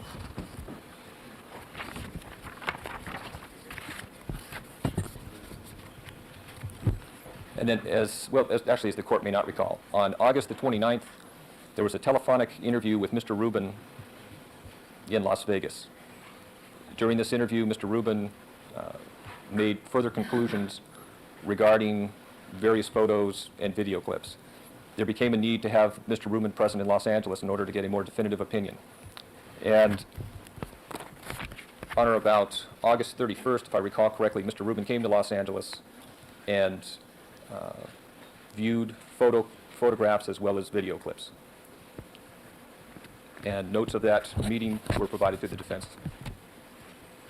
All right. You've indicated to the court that Mr. Yokelson sent a letter to Mr. Rubin, who I take it is going to be your sole expert as to the identity of these gloves. Is that correct? That's correct. On July 3rd. Correct.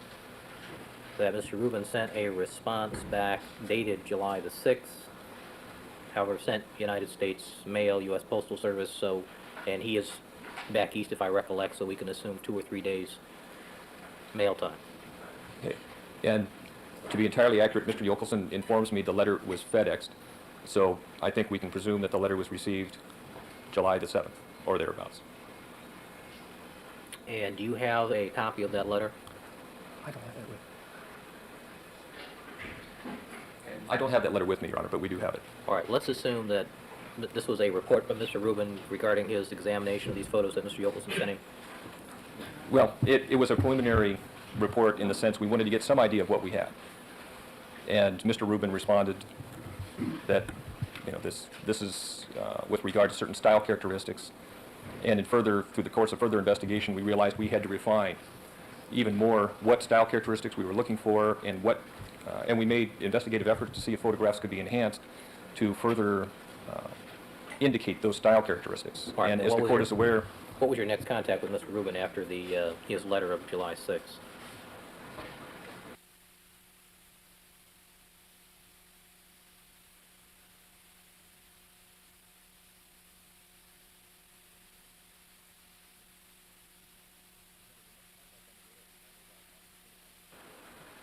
Your Honor, the next contact I'm aware of was on or about August 29th when Mr. Rubin was in Las Vegas. And we had an interview done by telephone in which Mr. Yokelson and an investigator participated. It was realized that we need to have Mr. Rubin here to be more definitive, and arrangements were made to fly him from Las Vegas to Los Angeles. And did he then come and sit down and physically look at all these photographs and view the videotapes? Yes. And did he give a report, or was he interviewed at that time? He was interviewed, a report was made, an investigator from our office was present, as well as various attorney personnel. All right, and what's the conclusion that Mr. Rubin has come to that you wish to offer? Well, Mr. Rubin is prepared to testify with regard to various still photographs and video clips, that there are style characteristics present in the gloves that he observes depicted in these various stills and video clips, which are identical to the Aris light style of glove, which comprise the crime scene gloves. Consistent with, not definitive.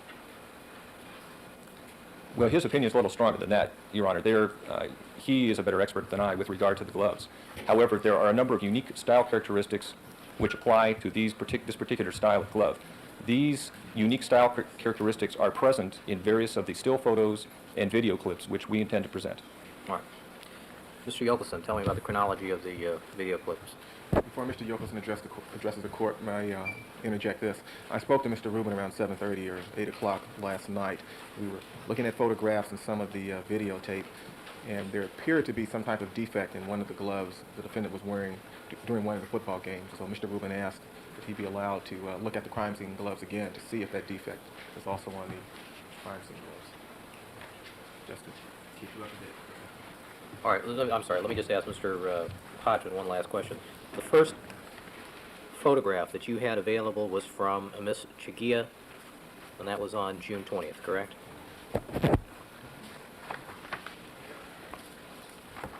Yes, Your Honor. All right, Mr. Yockelson. Tell Yes, me Your Honor. tell me the chronology of the videotapes.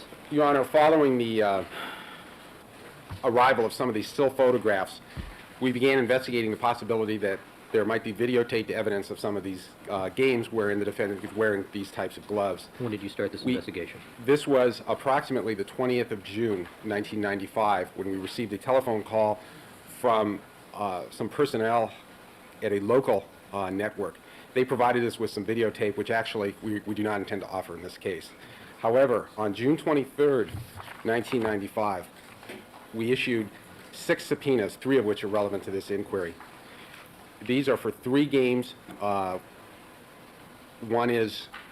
was dated January 6, 1991, between Cincinnati Bengals and the Houston Oilers. The second subpoena, issued June 23, 1995, was for videotape of a game between the Buffalo Bills and the Kansas City Chiefs, dated or played on January 5, 1992.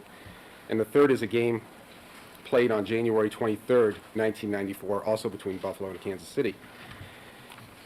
Those subpoenas were issued on the 23rd. Their return dates were for the 26th of June, 1995. And we received the actual videotape from NBC on or about the 28th of June, 1995.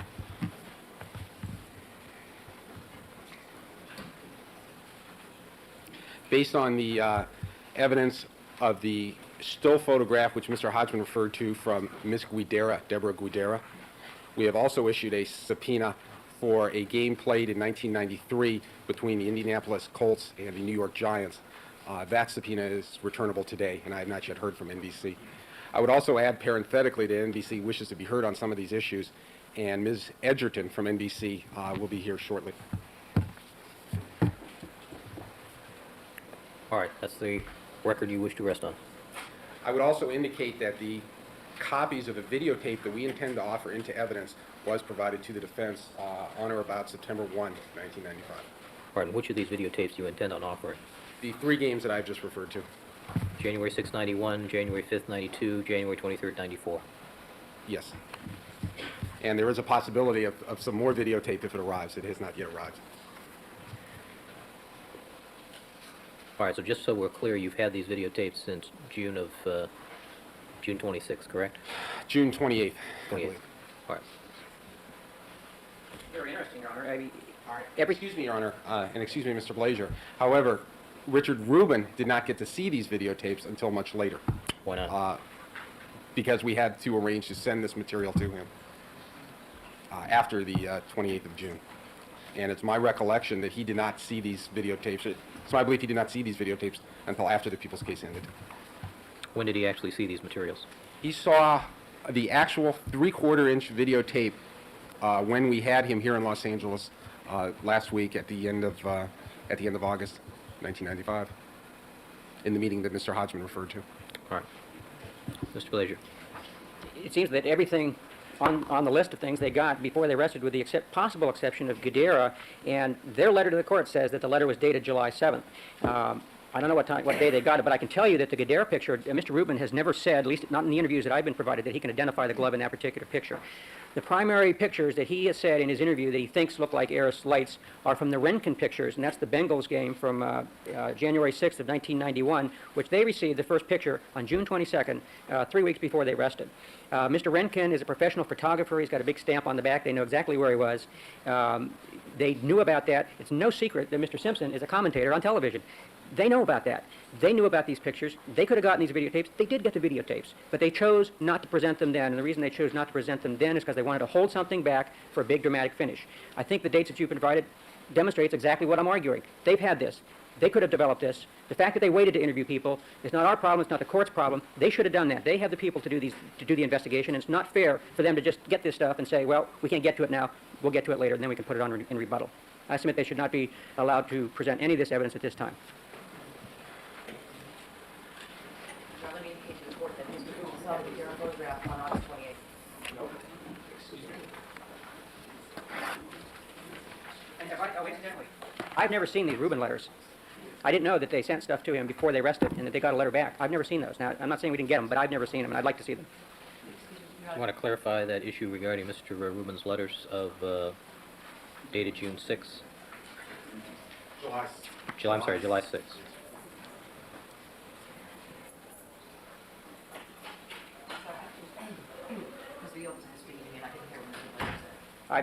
Has that letter from Mr. Rubin dated July 6th been turned over?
The letter that we're speaking of was not turned over to the defense because it was not a definitive letter.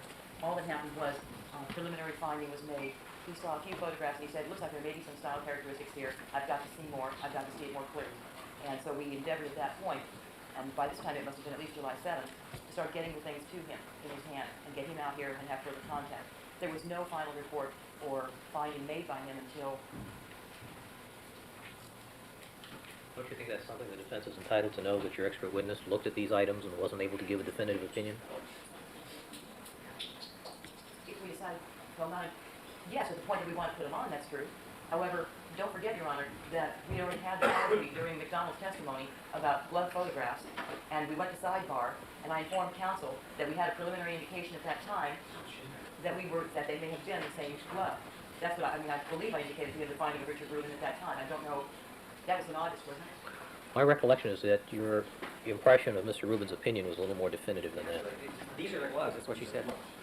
But that was much later. That was way after July 6th.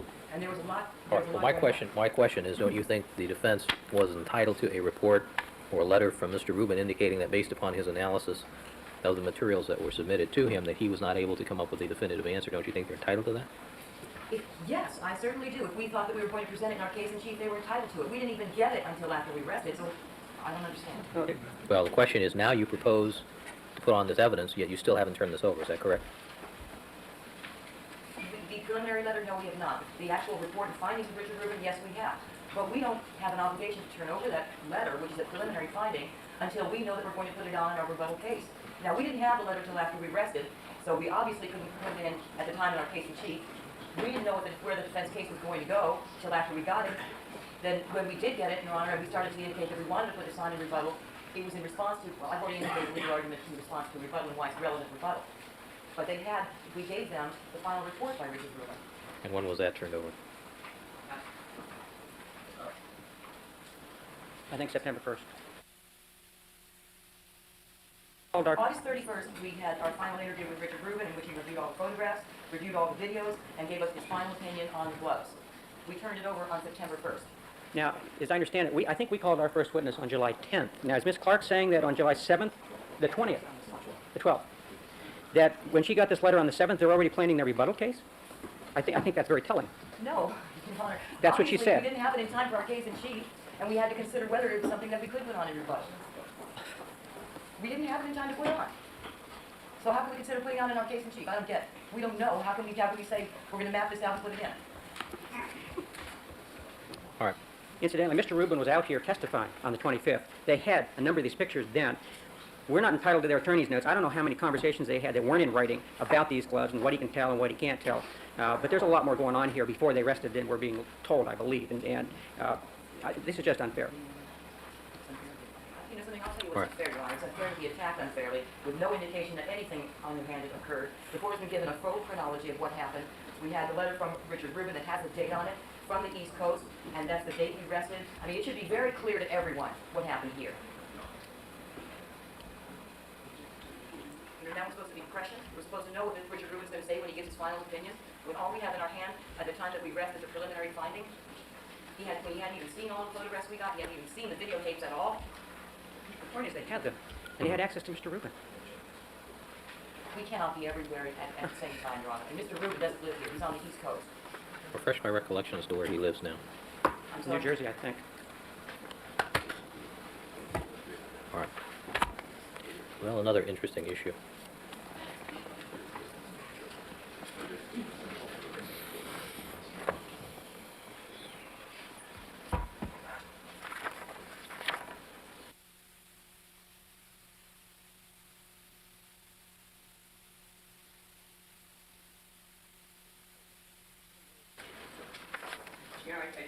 I believe Ms. Clark just said that she didn't know until late in August of this final determination, but that was long after she made representations at sidebar that they could now prove these are the gloves.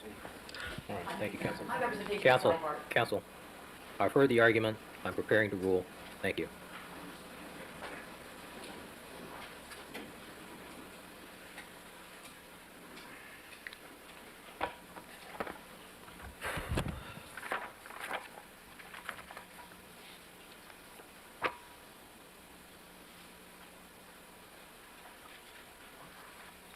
All right, the order in which evidence is presented at trial is governed by Penal Code Section 1093, and specifically that code section says that the district attorney shall offer evidence in support of the charge. In subsection D, 1093 reads that the parties may then respectively offer rebutting testimony only unless the court for good cause, for good reason, in furtherance of justice, permit them to offer evidence upon their original case. And I think that the case law in dealing with whether or not the court can allow the prosecution to reopen their case indicates that the court has wide discretion. However, there are several cases that deal with an abuse of that discretion. This is a situation where information regarding the defendant's possession and wearing of these gloves was available to the prosecution at a period in time prior to their arresting their case. The prosecution arrested their case on July the 6th, 1995, and the court believes from the chronology presented by the prosecution that the first photographs regarding Mr. Simpson wearing gloves that may or may not be these Aris-like gloves were received by them on June the 20th. The court is also persuaded by the representations of counsel that the information from Mr. Rubin was reasonably not presented to them prior to the arresting on July the 6th. The photographs submitted to the prosecution by various persons prior to their arresting their case are not usable or not meaningful without expert testimony and analysis. That expert testimony analysis coming from Mr. Rubin. The court therefore finds that since Mr. Rubin did not submit his findings in either preliminary or final form prior to the people's arresting their case, that this information was not available to the prosecution during their case in chief. And I will exercise my discretion and allow a limited number of these photographs to be offered. I agree with Mr. Blazer's observations that it appears that some of these may be cumulative. I'm going to ask that the prosecution present their photos to the court and let's see what we have, because I'm not interested in listening to 20 people testify about taking photographs. All right, that's the ruling on that. Preliminarily. All right, let's go to the other argument. I'm sorry. We'd also like to see Mr. Rubin's letters. Absolutely, forthwith. All right, let's go to the issue of, Ms. Clark, have you had the opportunity to peruse the motion filed by the defense, or Ms. Lewis? Motion to strike the testimony of Detective Furman, or alternative remedies. I've been before the court, so obviously I have to read it. Ms. Lewis has been doing some reading. We need the cases in full. And we upwarded in the unless the court can give us a preliminary finding or narrow focus. Well, this was just served upon me as well. All right, let's take a 15-minute recess. Why don't you look at it, confer amongst yourselves. I would like to pursue this motion today. We also have other scope arguments. Well, let's deal with the gloves first. I want all the glove material down here now. All right, and Your Honor, prepared to go forward with the Mr. DeForest inquiry at your pleasure? Yes. Your Honor, also I want to bring the court's attention that we have an extremely important 1054.7 that I think will affect scheduling that take 10 minutes, and we urge upon you an opportunity to present it. All right, well, as I indicated to you previously, I was doing the 1054.7s this morning at 8:30. Oh, that was for the prosecution. Well, that's when I was set up and doing them. Your Honor, I was here. Not 8:45. I went to get Ms. All right, well, let's take these things one thing at a time, because I'm going to have to read this right now. I understand. Well, All right. I'm just bringing it to your attention.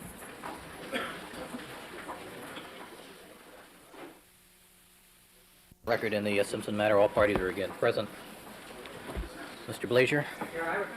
I'm sorry, but Mr. Darden and Ms. Clark aren't here. Mr. Darden is on his way back from the restroom, and Ms. Clark is on her way down. I would beg the court's indulgence. Since I don't know what Mr. Blazer's about to say, and I probably don't have any knowledge with regard to the subject matter that he's going to address. Well, I'm going to submit the letter that we were told about to the court, so you have a chance to look at it, and then when they come back, I'd like to... All right, let me see the letter.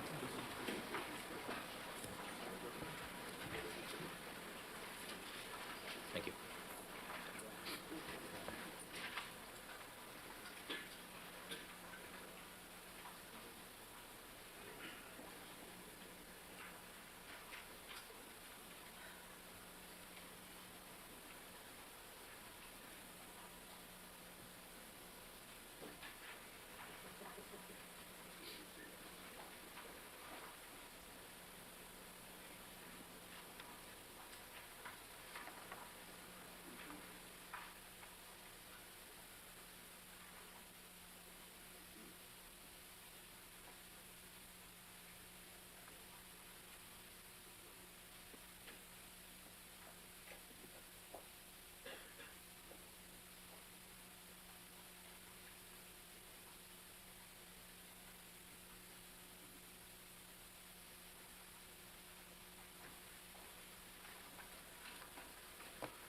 All right, we've been rejoined by Mr. Darden.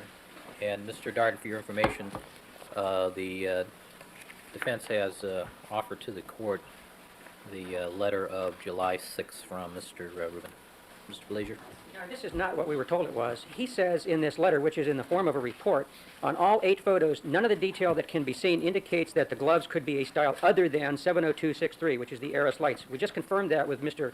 Rubin, that it's his opinion, which he expressed back on July 6th, that these are the same kind of gloves. This is not a preliminary indication. This is not an indication that, well, I'm not so sure. He says it in here, that these are the gloves, and this is what they were told on July 6th. Now, I still haven't gotten the letter that they sent to him asking him for some findings, but I think that this has been totally misrepresented to the court. This is a final report, and they had it before they rested. All right. Mr. Darden, you want to make any response to that? Yes, Your Honor. This morning, of course, the court heard our offer of proof, and Mr. Hodgman's and Mr. Yochelsen's representations to the court. And after this morning's proceeding, I saw Mr. Rubin, and I discussed the details of that of those representations by Mr. Hodgman and Mr. Yochelsen, and Mr. Rubin indicated that our representations to the court earlier were correct. Just now, I asked Mr. Rubin what he meant by that particular sentence and by this letter in general, and he indicated to me just now that he needed to see more information, that he was not stating conclusively that these were 70263s. He needed more information. He needed other photos. Anyway, and that this is, in fact, a preliminary on his part. And once again, I would point out that the date of the letter was July 6th. So our representation to the court this morning are consistent with what is contained in the letter, and Mr. Rubin confirms that.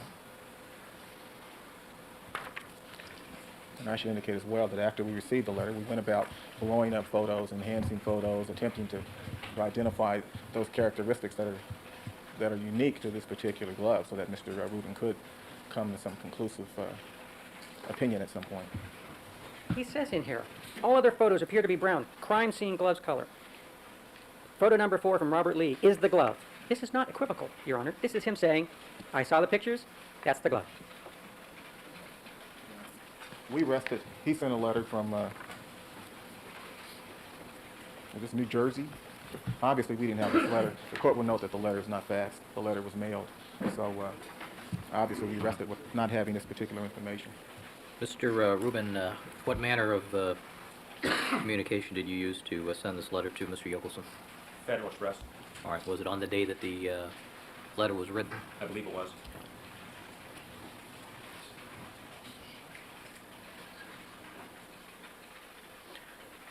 Mr. Blazier? I think it's obvious from the letter what has happened here, and I think this evidence should be excluded based on this report. All right.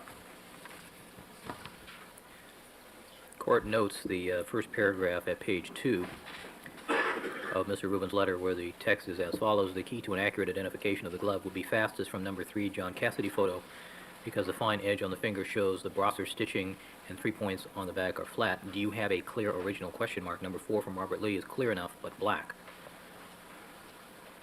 indicating a desire still to have further photographs. Although this does have a conclusion in it, it was sent after the prosecution rested, so the ruling stands. All right, let's go to the issue of defense motion to strike Detective Furman's testimony. Could I say one thing before we go on? I notice Mr. Rubin is here. I am not prepared to cross-examine him. I can cross-examine the photographers. I have no problems with that, but I'm not ready for him. I understand. Thank you.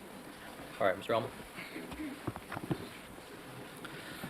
Well, Your Honor, as in so many other points in this trial, we're back to square one on an issue that we thought we had resolved.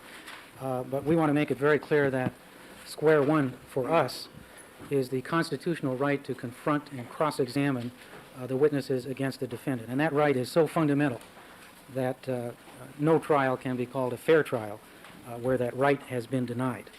And the defendant will not waive that right by resting his case without some remedy that avoids an unfavorable inference from his unexplained failure to recall Detective Mark Furman in the presence of the jury.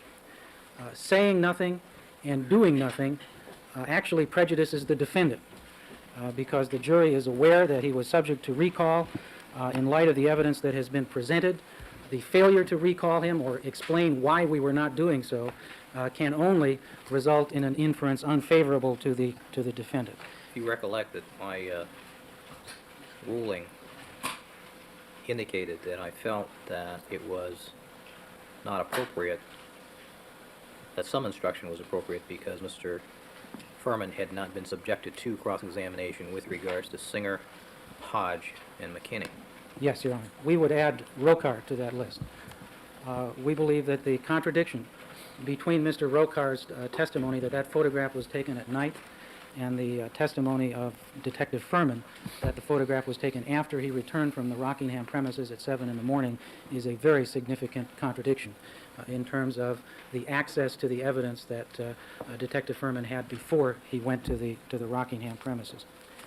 What we have proposed, Your Honor, are 3 alternatives that the court has not previously considered, and we have renewed our request for a 4th alternative, and we believe that any one of these 4 alternatives would be a satisfactory resolution of the problem, but no less than one of these is absolutely necessary. The first alternative we propose is moving to strike the portion of the testimony of Detective Furman that dealt with the discovery of the Rockingham glove and to strike the glove itself from evidence.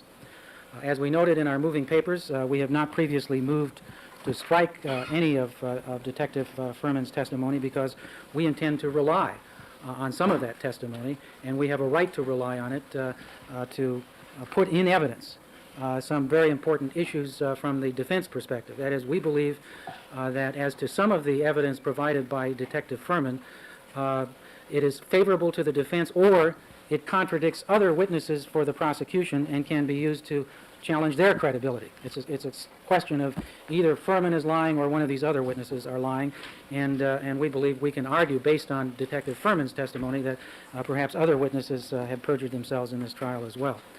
I have delineated in the moving papers the areas in which we believe we are entitled to rely on testimony of Detective Furman. For example, he testified that he informed the other detectives, most notably Detective Phillips, that he had been to Rockingham on a family dispute on a prior occasion, and I believe that is inconsistent with Detective Phillips' testimony. He testified that when he went to the Bronco in the early morning hours of June 13th, not only did he see the speck above the door handle, but he saw the 3 to 4 small lines that he thought resembled blood on the door sill. And he also testified that he told criminalist Fung about that second stain. Both Fung and Larry Regal testified that those 3 or 4 lines were only visible when the door was open.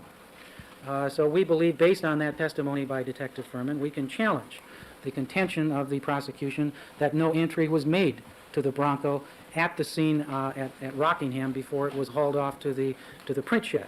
And that, of course, is a vital point to the defense in terms of explaining the presence of blood in the Bronco.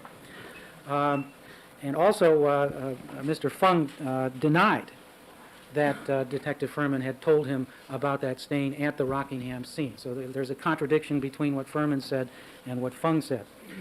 Detective Furman is also the only source of evidence that Cato Kalin passed a nystagmus test in the early morning hours of June 13th. He is the only source of testimony that the plastic bag in the back of the Bronco is standard equipment in a Bronco, that it is a bag for the spare tire. He also testified to observing a partial fingerprint on the knob of the back gate at Bundy. He is the only source of testimony that the premises next door to Mr. Simpson's Rockingham residence were inspected by him that morning, and he found nothing out of place, which is important evidence in terms of any theory that the prosecution might offer that entry was made to those premises and somebody climbed over a fence and dropped a glove. We also want to rely on the preliminary hearing testimony of Detective Furman, which was elicited from him on his examination at trial, that he had referred to the gloves at Bundy as them, and that he had referred to seeing blood in the Bronco. All right, Mr. Ullman, then have you, given the surgical manner in which you propose to strike Detective Furman's testimony, do you have a proposal concerning where in the transcript and what pages, what lines, from where to where? Well, frankly, I proposal? think the jury would be very confused by a delineation of line by line in the transcript in terms of... No, that's not what I'm asking for as far as the jury is concerned. I mean, you're asking me to strike specific testimony. You want some, but you want some left in and you want some taken out. So I need to know specifically what is it that you're asking me to strike. What we are asking to be stricken is the only portion of Detective Furman's testimony where the denial of cross-examination has seriously prejudiced us the most, and that is with respect to the discovery of the glove. We would like stricken all of his testimony with respect to his discovery of the glove behind the residence at Rockingham and the glove itself, that they be stricken from evidence and the jury just simply be told, disregard that. Don't rely on Detective Furman's testimony with respect to finding that glove and ignore the glove in your deliberations. Woo. Well, it happened. It's history. We all know it happened. Well, they didn't disregard the glove completely, though, because if it does not fit, you must have quit. Guys, thank you so much for coming out today. I really appreciate it. Or do I do? We're getting so close to the end. The end is coming so much faster than the end of Fung's testimony, than the beginning of the defense's case in chief. Like all these milestones we were trying to hit, then the Furman tapes. The end is coming so much faster than any of these little milestones we were aiming for during the trial. But it's fine. We're still in it right now, so enjoy it. I will see you all again really soon. Don't hide the beer. Bobby, that was so mean. I need beer. It's medicinal. Yes, you got Marty. Thank you. I said thank you, but thank you. I appreciate it. Marty appreciates it. I'm going to go drink a beer now for Bobby. Bye, guys.